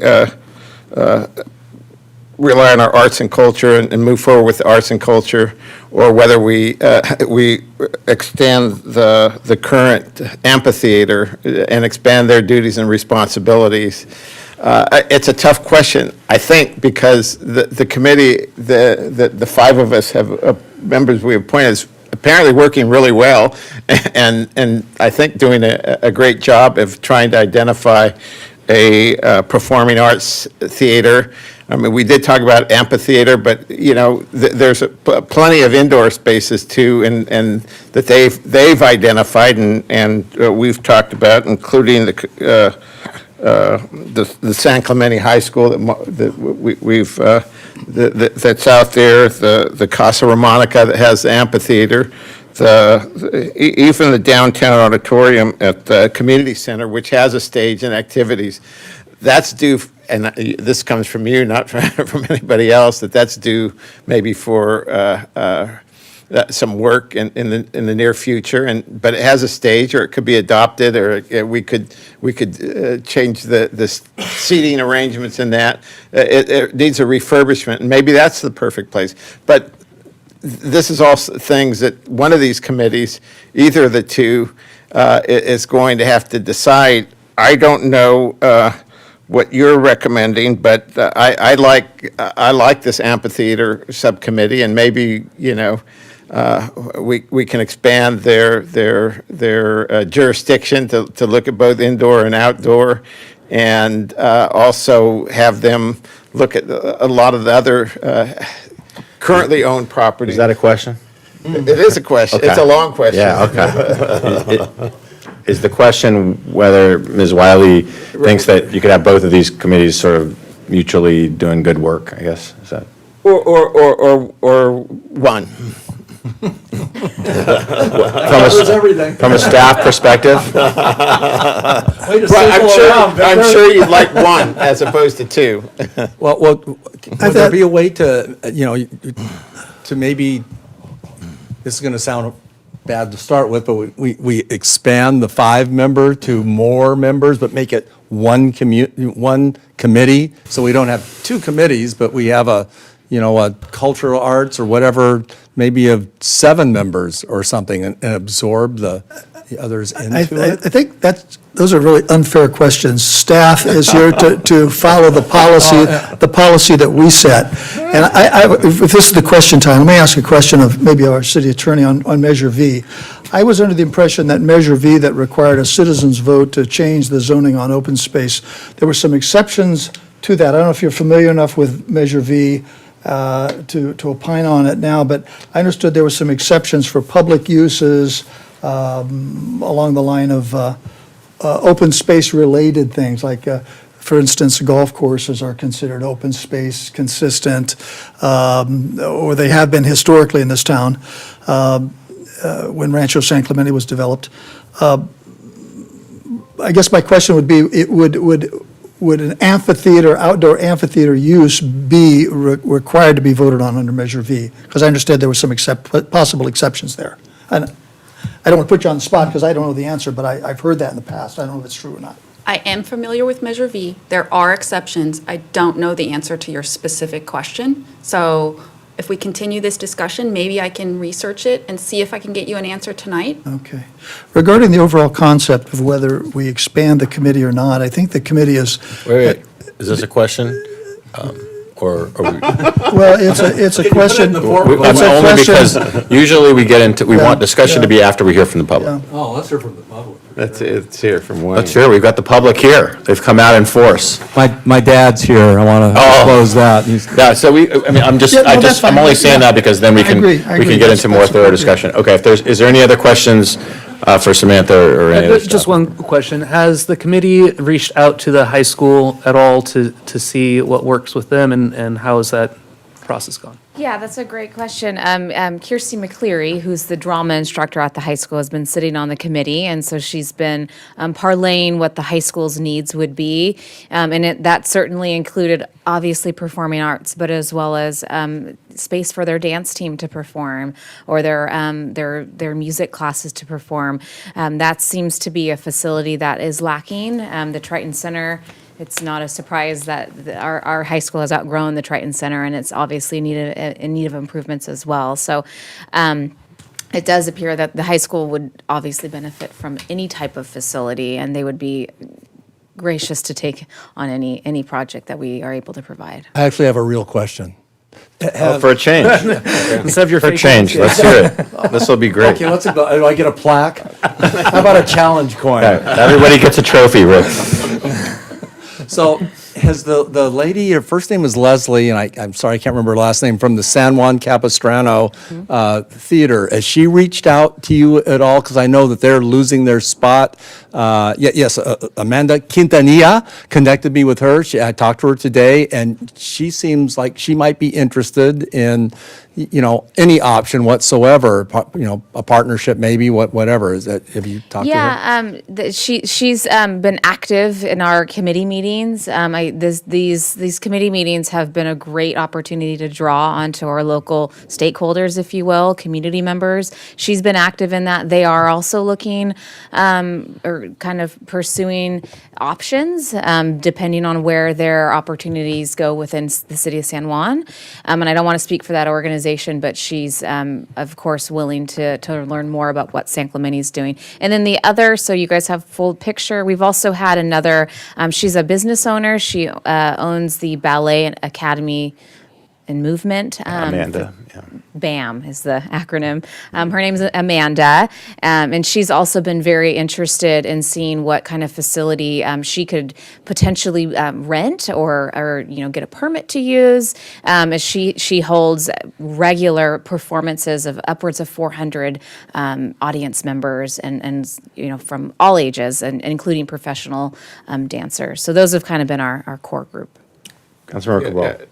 Right now, eventually, we'll need all those partners, including one of the partners, I understand, might be the high school, which has the facility up on top, and the Performing Arts Theater, which is in not the best condition. And we've looked at both those. It also serves as a cafeteria.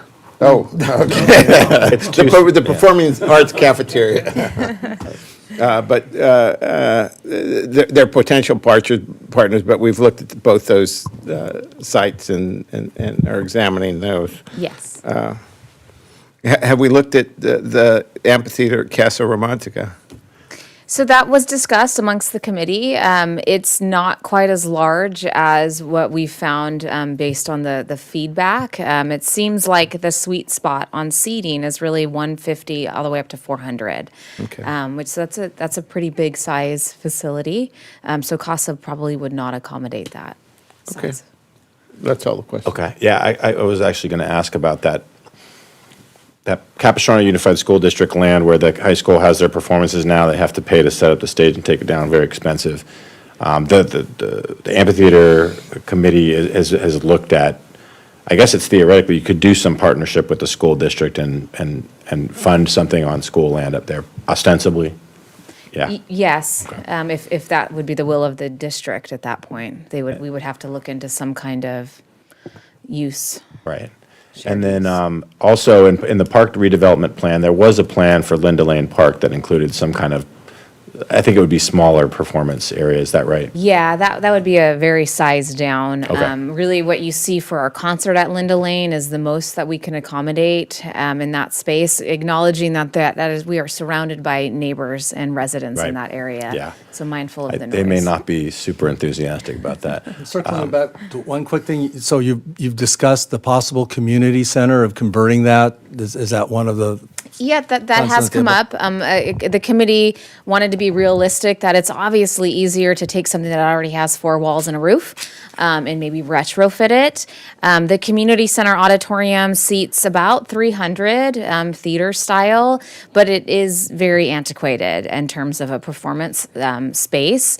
We would need to look at some kind of tech booth for sound, and then potentially kind of bumping out the stage. It does have it's a great shell if that's what the want is. That obviously comes with potentially the loss of space for recreation That's classes. what I was going to say. Don't we have a lot of activities that happen in Very there? busy, Okay. but that would be a give and a take. But if the one is to look at an existing facility, we could go down that road as well, what costs would be. I have another question. Has anyone from the committee reached out to Capo Valley High School yet? They have I believe about a decade or so ago, they believe worked with the city of San Juan or Mission Viejo, San Juan, and created some sort of joint use facilities there that they built a theater for the campus, but the city also has access to it. Has anyone reached out to them yet to find out? No, we weren't aware of that. We did hear that facilities like San Juan Hills and Capo Valley, they have great theater facilities, but they are very expensive to rent for some of our organizations that are looking for some temporary space. And that played a factor, but we would be happy to reach out to Capo Valley. Understand that. Another question, Councilmember. I understand that the school district is looking for some partnerships from the city in other areas that might create opportunities. Is that right? Yes, the city manager and I are working with some colleagues at the district to see what we can do to support each other mutually. Okay. So there is potential. They're also looking to the city to partner on Yes. on some items. Okay. Yes. And then has the amphitheater committee looked at the Moonlight Theater and Vista as a potential model for something that might happen here? I know that's The a dream. That's a large scale. That appears and to be the dream. If we could find that space, we think that that would be an amazing venue to bring to San Clemente, but not sure how realistic it is, Sure. Given some of our constraints. Okay, thank you. One other thing, that theater that we're talking about in the community center, when is that actually scheduled for remodeling right now? Or do we have a plan right now? Is it like the end of its life, the beginning of its life? I thought it's 1970, it's been around, and it's not historic, so it can be modified, changed, walls can be adapted. Is that right? Absolutely, yeah. The only historic portion of the community center is the Ole Hansen Fireside Room. That was the only piece of the building that survived after a fire. So anything else is not historic. We don't have anything in our CIP program for remodeling that facility. There have been talks several years ago, maybe 15 years ago, about revamping the community center so it's more similar to what it was historically, and it had another story on it. So it was 3 stories. It was 3 stories, yeah. So Okay. it maybe has some, but that's a bigger project as well. All right, so we could put a bigger office for you in there. I don't need a bigger office.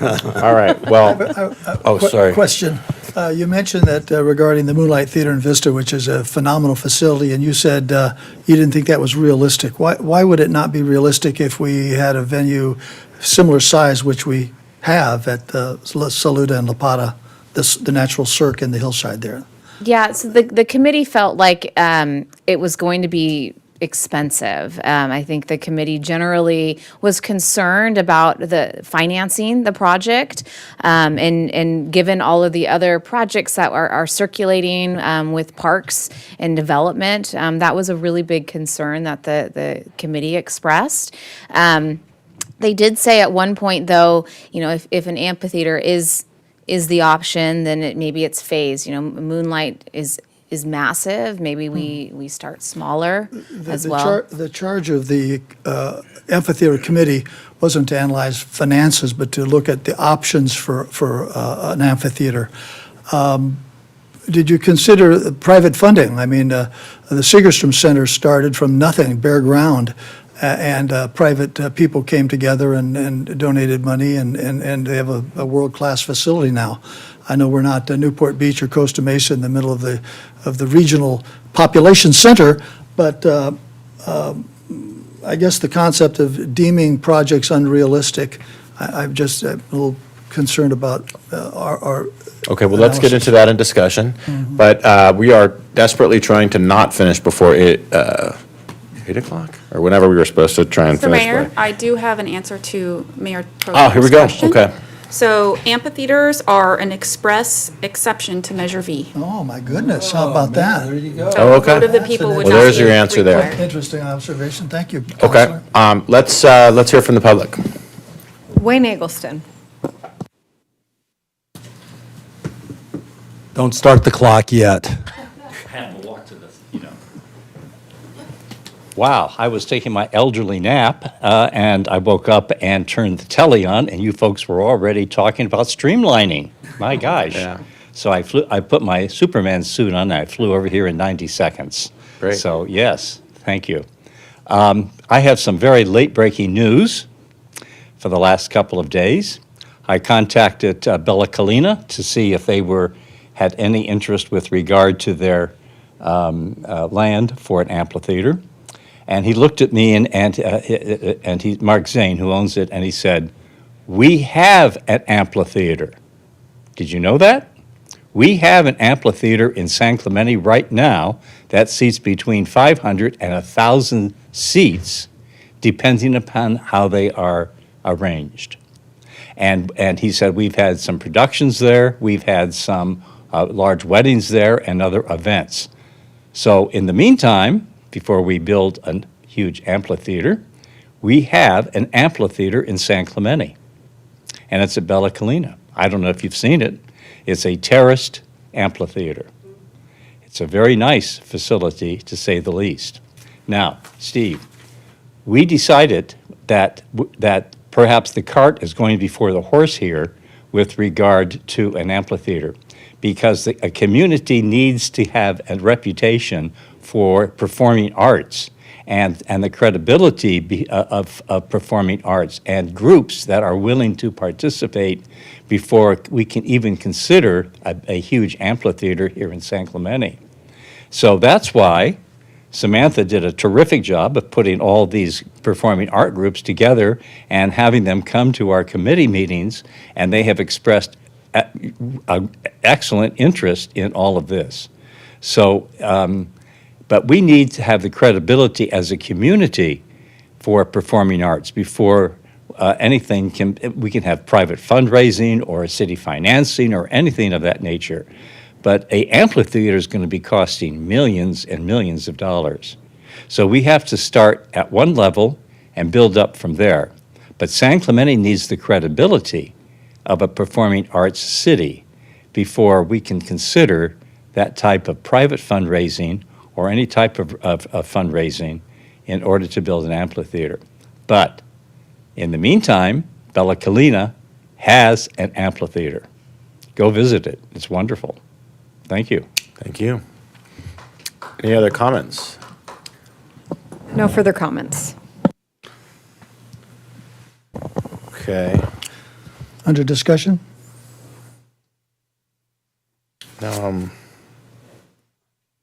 Yeah. So go ahead. Yeah, under discussion, this concept of the amphitheater was brought about by Laura Ferguson as a concept because the city didn't have anything like this, and a lot of people like the concept. And the committee, the amphitheater committee was formed prior to our Arts and Culture Committee. So I think the committee itself has probably accomplished its goal, and I think the concept has merit. I think it would provide a real amenity to our community and would be something that would help our cultural reputation and gravitas to grow as we begin moving in that direction. I think it's a huge amenity for all sorts of organizations, and private and public. My thinking is that we should, at this point, since the committee has done its job, dissolve this committee and roll that function, that analysis, which I think should be ongoing, into the Arts and Culture Commission, and maybe some of our committee members could transition onto that Arts and Culture Committee. But I want to thank the committee for the work they have done and commend them for it, and suggest to my colleagues that as a public policy concept that we continue moving in that direction. I've been to the Bella Collina. I think Mayor Schwartz memorial service was in that cirque, that natural amphitheater where chairs were set out. It's got some real possibilities. In my opinion, so does the city land up at Salute and La Plata. But the group that I think Mr. Loeffler mentioned from San Juan Capistrano, Miss Eisner, they have a budget, they have a fund, and they're out. They've been evicted from their premises. They have about $400,000 in seed money that could begin that process. So I just think as a concept, we need to keep it alive and move it into a more formal committee, which I don't know if we need to expand the membership, but I just think it's a concept that would be a jewel in this town, and I think we need to consider it and keep it alive. Okay, any other points of discussion? Yeah, just give a little bit more context on that. When this, I wasn't on council when this committee was formed, but I remember a lot of the discussion being around the fact that our high school performances were so fantastic, and yet they're setting up in an open air next to the freeway with lots of noise. Even though they're winning tons of awards, we have alumni going on to Broadway and other performances, and yet we don't have the facility for them to perform to the level that they deserve, or the level that they are performing at. So for me, it's one of the reasons why that isn't there is because a bond wasn't passed several years ago that would have updated the Triton Center and created that theater proposition for them, or that theater facility for them. So I think I would encourage, as much as possible, that going forward, either the current amphitheater committee, or if it gets rolled into the Arts and Cultures Committee, that to work as closely as possible with the high school to see what can be done in that regard. I'd like to, yeah, I agree Wait, with them. before we go on, do we have an additional comment? I was just going to say some information. Thank you. Ready? Yes, we'd Amanda? like to hear from the public. Sorry. I just wanted to, oh my gosh, take some quick notes. I just wanted to say, I'm honored that I was appointed by Councilmember Cabral and being in the amphitheater, Citizens Amphitheater, and it was a fantastic group of professional people. Kirsty McCleary, drama instructor, Susie Lance, Pamela Roth, and of course, former Mayor Wayne Eggleston. And I think that we really had a really great working relationship, and of course, Director Samantha Wiley was fantastic, and we really worked well together. And she covered the staff report. She did an excellent job with that, and it really conveyed. And then Wayne Eggleston did a superb job. As far as forming partnerships right now, I know it's my understanding that the Camino Real Playhouse is just in the gathering phase of gathering information phase, and they're just and speaking on their behalf. I can't speak on their behalf, nor any council member should, about what kind of funds they have, because that's something that should come from them, and that's their private information. And so I just wanted to let anybody know about that. However, I hope that the same people that are on the Citizens Amphitheater with me will continue, if you choose to continue it to the Arts and Cultural Center, or as Wayne Eggleston suggested, maybe having the Citizens Amphitheater expand that to a Performing Arts Center committee. So that is ultimately your decision, but I just wanted to say, thank you so much for the opportunity, and we just really worked well together. Thank you very much. Thank you. Okay, further discussion? Yeah, continuing, echoing on Mayor Pro Tem and Mark, I like, we need to keep this, and I'm just looking to the future. I'm assuming that probably, I like combining them. I don't think we need to. I'm assuming that the Amphitheater Committee, most of them are going to put in for the Arts and Cultural Committee, I think. And I've had a lot of contact from other people that want to be a part of this. And there's so many disciplines. There's singing, dancing, acting, whatever. So I would just suggest if we make it one committee, or if we dissolve the Amphitheater Committee, fold it into the arts and culture, that we expand the number to 7. It just seems like in that kind of committee, they're going to need a lot of different inputs of a lot of different things. I don't think it's going to cause any problems with staff time or anything like that. So that's just my suggestion, is that we do disband the committee, have interviews for the arts and cultural, and we expand that committee to 7 members. Okay. Yeah, I guess the applications are still open, so most of these people can apply for that committee. I don't know, are some of them on other committees that would keep Or them? some of the applicants? Some of the people that are on the amphitheater ineligible if they're on another committee. I can answer that for you. Okay. None of the Citizens Amphitheater Committee members are on any other city commission or committee. All right. Well, I do like the idea of then disbanding this organization, giving them direction to the Arts and Culture Committee to create new direction with performing art, to look at both indoor and outdoor activities, as I think have been suggested, amphitheater and indoor.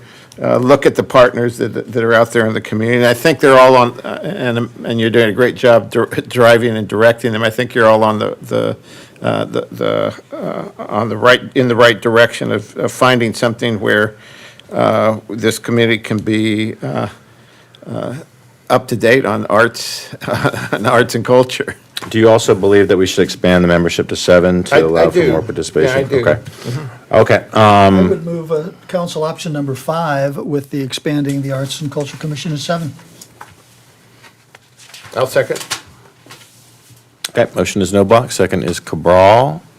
And just for clarification, that would be And disbanding. ending the amphitheater. Yeah, as 5 is dissolving the Citizens Amphitheater Committee and directing this project for further consideration by the newly established Arts and Cultural Committee, which will be expanded to 7 members. Okay.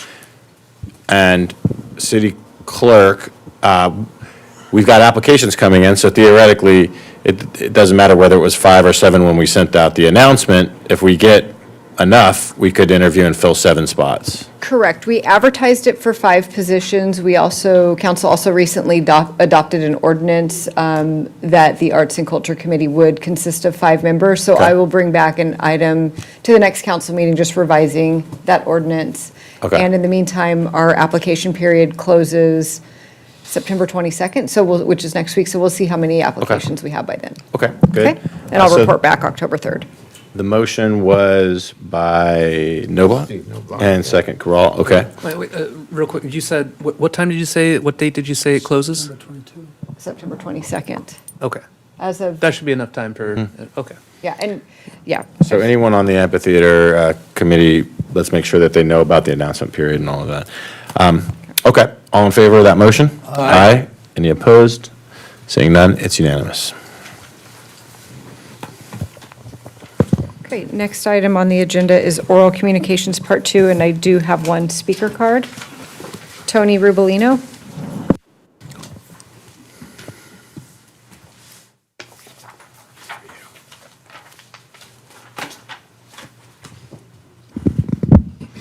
All right, last week, I talked about the timeline for the Vista Del Mar lockdown that Chris is connected to, and this week I'd like to talk a little bit more in depth about his connections throughout the ordeal.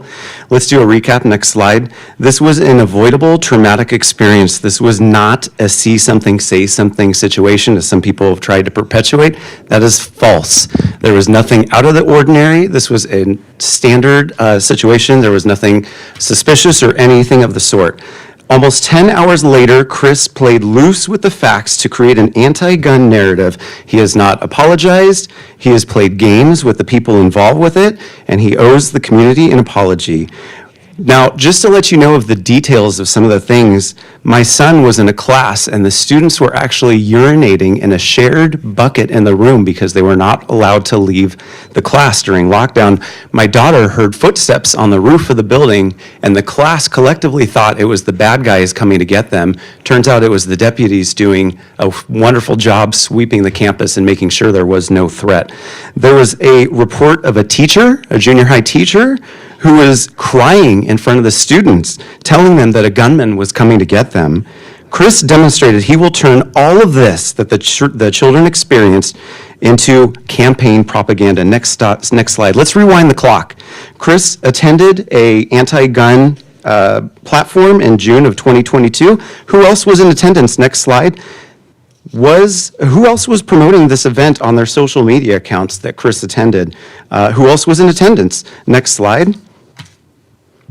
Is Chris connected? Did the mom allegedly involved in this incident make other anti-gun posts? You see them popping up here. I'm hearing that these might be on her social media. Be worth investigating too to see. Next slide. How was Chris connected again? Was he promoted by the parent allegedly involved in this incident? The mom who confronted the dad with the weighted vest?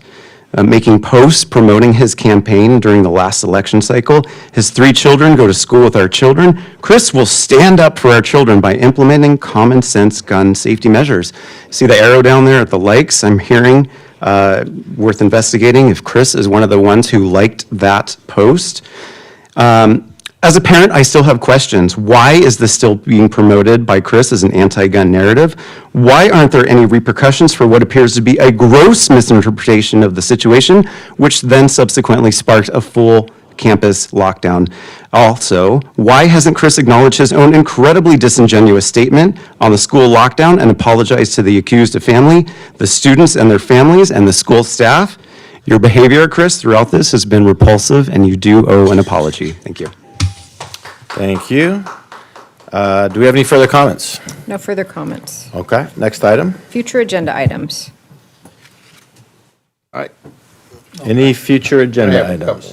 couple. Okay, Councilmember Cabral. One of the things that came out of my discussions with the Planning Commission and Adam was, mostly the Planning Commission is, and it's one of the items that they wanted to work on at the Planning Commission is a developer summit. And I think maybe the Mayor Pro Temp might join this. I'd like to see the Planning Commission be directed to host, organize a or summit where they would talk to developers and move this process along further, get more information about how we expedite this process from the people that are really affected and impacted day by day. This report that was supposedly intended to expedite things was really by our staff and the Planning Commission, and I think getting the input from developers, and it's one of the things Planning Commission thought that they could do, meet with some of the biggest developers that come into the city and talk to them and have a forum on seeing what their recommendations are to expedite the processes. Okay, so you're asking for a report, the Planning Commission to put this on their agenda and study this, and come back with recommendation. Like a study session? Is that what you're Yes. asking for? So like a permitting permit streamlining? Is this like what Mr. Cosgrove was asking for? Like we just approved?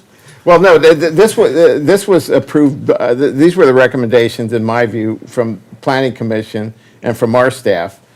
My understanding is they tried to get recommendations or sought to get recommendations from the developers themselves, but that was shut down, that they were told, it's just an internal look. So I'm asking the Planning Commission to talk to some of the developers themselves, the bigger developers in this city that go and create products here in this city and come up with recommendations. I was under the impression that had happened. I wasn't aware that the staff had shut down any input from developers. I thought that the last year and a half, that's precisely what was happening in the staff review and the staff analysis. I could be wrong, but that was my impression. I think that's what I was told, at least. Well, here's the thing. I mean, I don't have a problem with Planning Commission taking a look at something, but we just did complete a streamlining item. It sort of seems a little redundant to put it back on Planning Commission. A quick comment is that with conversation with planning commissioners, current planning commissioners, other than my wife, it seems like they have some good ideas that weren't implemented in this.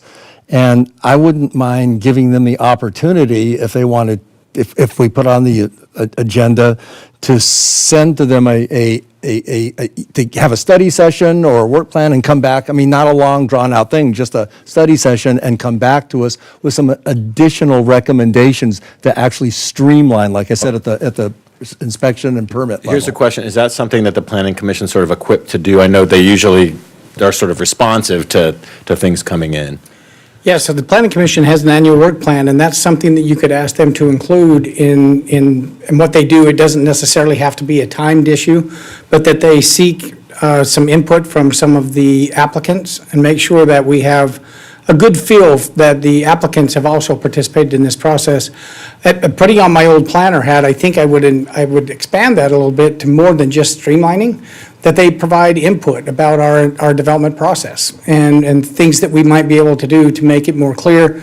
I think most of the things that you typically hear from developers is predictability, that they can come in and understand our code, know what process they're going to have to follow, be able to kind of plan for that.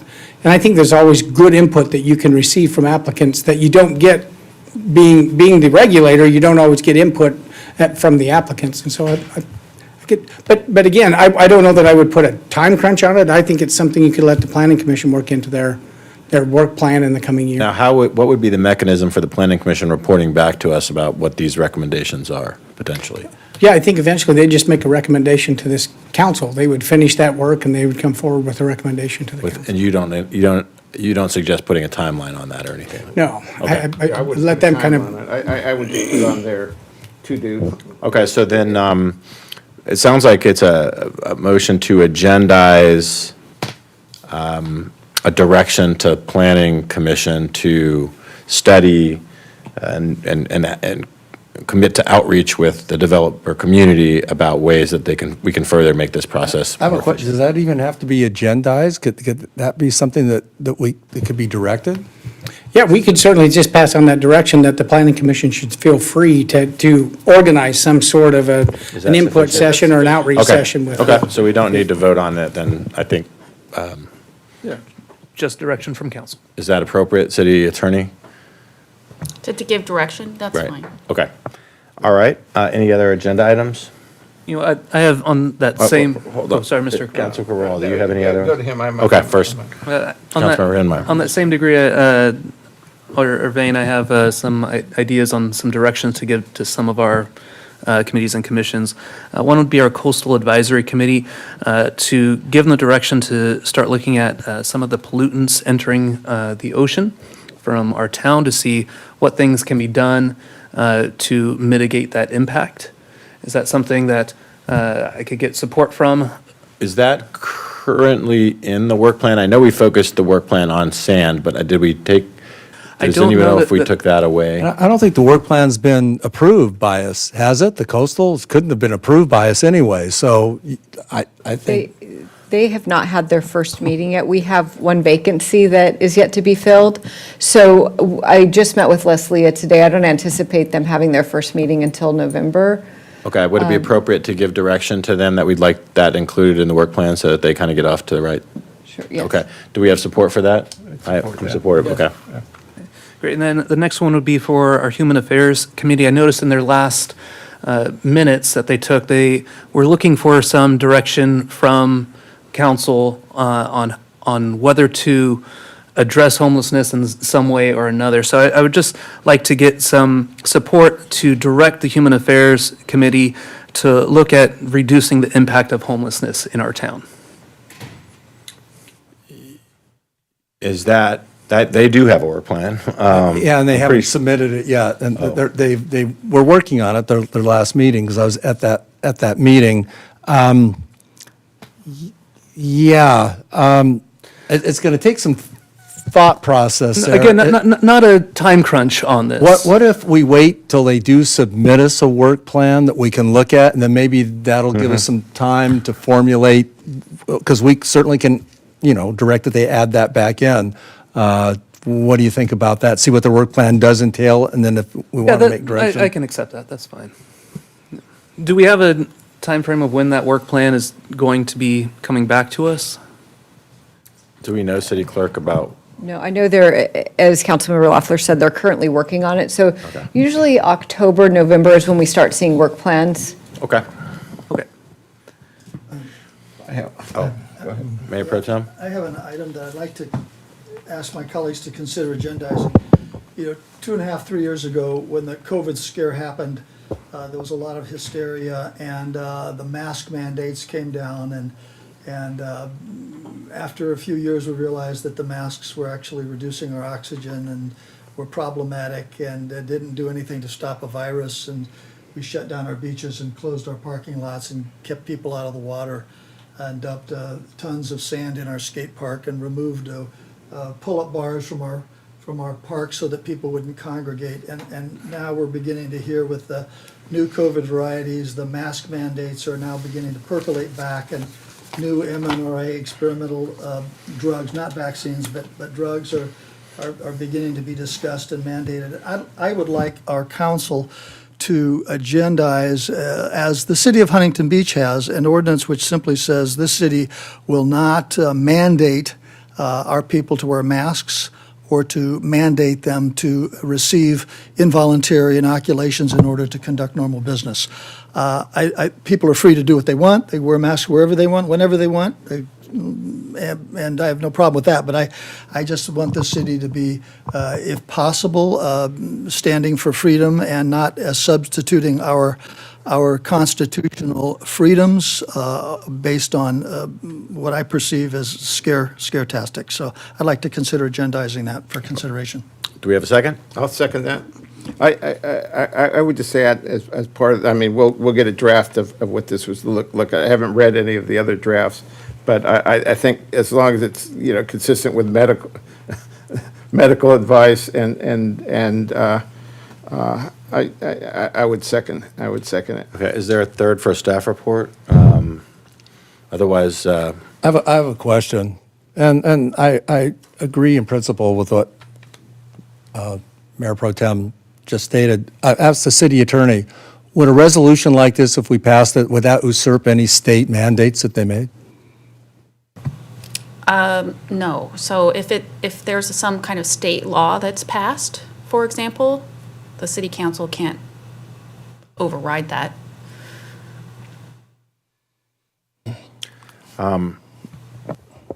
well, I think this is a little bit of trying to solve a problem that doesn't exist, frankly, and I can't be supportive of it because I think it's sort of more symbolic than anything else. Does anyone want to give a third to that for a staff report? Otherwise, you'd be responsible, Mayor Pro Tem, for bringing something back. Sure, I can do that. Okay, so it looks like we have two on that, so it'll be agendized. Do you have a timeline on that, or? No, at the next meeting, we can agendize it and discuss it. And, I don't think it's a problem that hasn't happened yet. It is a problem, and I think it's clear that right now, the move for mask mandates is being discussed, it's being implemented in some areas. Universities have now begun doing mask mandates. They're real, they're happening, and it's just a matter of time before it happens here, and it will probably be happening sooner rather than later. And I think after 2 years of analysis of what we went through 2 years ago and realizing that the vaccines actually caused more damage and death than the flu, COVID did, and the masks serve no purpose other than to increase the CO2 that we breathe. Let's not get into discussion of the item before it comes forward, Mayor Pro Tem. I'm responding to your comment that this is not an immediate issue. It is an No, immediate I'm issue, just, which is why I asked for it to I'm be giving my agendized. explanation for why I'm not supporting the motion, that's all that was. Okay, so we have two, and that'll be agendized at the next meeting, and Mayor Pro Tem, you'll be responsible for a report or whatever materials would be involved in that. I have one other Okay. matter to agendize. I'd like to get a letter to Supervisor Foley, our county supervisor. Well, I'm sure she'll appreciate that. Oh, I know. It's regarding the investment of the county in San Clemente. I understand that she has been working with groups here in San Clemente and putting county money investments for properties, buying hotels, other properties for transitional housing. I want to make sure that before that happens, and that would be the content of the letter, that she consults with our staff, and she's committed to that in the past, that she would not come into a city with county money unless the city is requesting it. But I just want to, in that letter, ask her for her cooperation in working with our city leaders before she turns any properties that are income producing for our city into transitional housing and taking away the money from the city, or for buying or purchasing properties that will take away housing from the low-income, poor Hispanic community that works in this community, lives in apartment complexes, duplexes, and other working poor, and takes those away from those working poor and puts people who otherwise don't have money. So a letter to her just asking for her cooperation and working with our city. What do you mean by transitional housing? Well, I think I understand, this is just, what I've heard from people, that she's working with a couple of organizations and people have come and said she's promised county money for housing projects in San Clemente that would purchase. When you say transitional, are you talking about homeless, temporary, or permanent temporary, housing? I'm not sure, but I mean, my point is that she would work with our city leadership before she came in and put county money into our city, so that we would weigh in at least on whether that, we thought as a city council, that was the right choice. Are you asking the staff to draft that letter, or do you have one draft? I don't have one. I'm asking the staff to draft it. I would work with them on that. Can I get a I second? can support your motion. Okay. I- Motion I- is no blocks. I wouldn't be in support of this. I feel like if you maybe come back with a little bit more of like specifically what you're asking for of. Well, her, this would be to, The draft this would be to agendize this so that it would come back for that, but yeah. Well, before I make my add I don't know that, I haven't seen any evidence that they're pouring, county money into anything without us knowing it. I personally doubt that that's happening at this point. But with that being said, I will give you the third, because I think a letter writing and just saying we'd wanna rather. work with her. Yeah, make sure you're working with us before this happens. And I don't think that she will have any problem getting that letter and saying, yes, I'll do that. So I'll give you the third. Thank you. Okay, so that will be coming back at the next meeting? Is that okay? Is that okay, city manager? Okay. Okay, any other items, future agenda items? Okay, don't see any. City clerk? Reports, commissions and committees. Nothing. Any reports from commissions and committees? Just at the Coastal Animal Shelter Association, the CASA had a great fundraising gala event. This was actually the Pet Project Foundation. And it was a wonderful event to attend, and lots of money was raised to help support our animal shelter. Thank you. Okay. Council subcommittee updates? Do we have any subcommittees anymore? I always ask that. I mean, I know we do. Okay. Seeing none, Council members. any council members have any reports? Yeah, I'd like to report Thursday night meetings, I think, are the key here. Yeah, boy. Yeah, I know. We almost made 8. I have one item. Good report. Okay. Okay, Might yes. take an hour. Oh, boy. Oh, boy. Okay, now no more reports. Good. I'd like to, I don't know if I have to agendize this, but I'd like one of the committees maybe, to look at September 11th for next year. Oh, yeah. In terms of whether, or maybe we'd just give direction to our mayor to look at what we can do as a city to acknowledge in service September 11th, that we not forget it, and that, and I think that you can do it, and you've heard the message of the community, and I don't think. Yeah, I think we have probably need consensus for that. And vote. this is a town full of firefighters, so I think especially for us, it would be important. And a couple of police. Yeah, we do. And just add real quick, I think in the presentation, Newport Beach, Huntington Beach, Laguna Beach, did some really nice things in their fire department. They also have their own fire departments. And OCFA does do a big thing at their headquarters, a really big. No, you went to it. Yes, I went to it. Yeah, Yes, but, I think when cities have their own fire departments, they make sure that, they're doing something in their own city. So that doesn't preclude us from doing something, and I think we definitely should. But it's not like we were totally remiss. I just think it's a different mechanism, but we need to change that and do something in our own city here. That's a good point. And I mean, I should have reported this, actually. Yeah, I did attend it. It was very nice. They actually timed the presentation with 8:46 when the first plane hit. So, but nonetheless, I think I agree. And I think we probably have consensus that we should do something from the city's perspective to let everybody know that we are expressing our solemn remembrance for those involved in 9/11. I had a college roommate who was in the North Tower, and he's there at the memorial. His name is there, so special meaning for me as well. So Time's up. One other thing. Tomorrow begins Hispanic Heritage Month, and that's another item that's not on the agenda tonight, and I don't think it's on any other agenda item. We have a significant population of Hispanics in this community, and yet we fail to acknowledge or recognize or celebrate or invite to the city council. I think it's something that we should look at seriously, how we acknowledge that community and their participation in the city. All right. Any other council member reports? Okay. City Attorney. Thank you, Mayor and Council. I have nothing to report except that it's a pleasure to serve the city of San Clemente. Thank you. It's a pleasure to serve the city of San Clemente. We didn't hear that. We didn't It's hear a that. pleasure to serve the city of San Clemente. Okay, city manager. I can never top Elizabeth. A couple of things.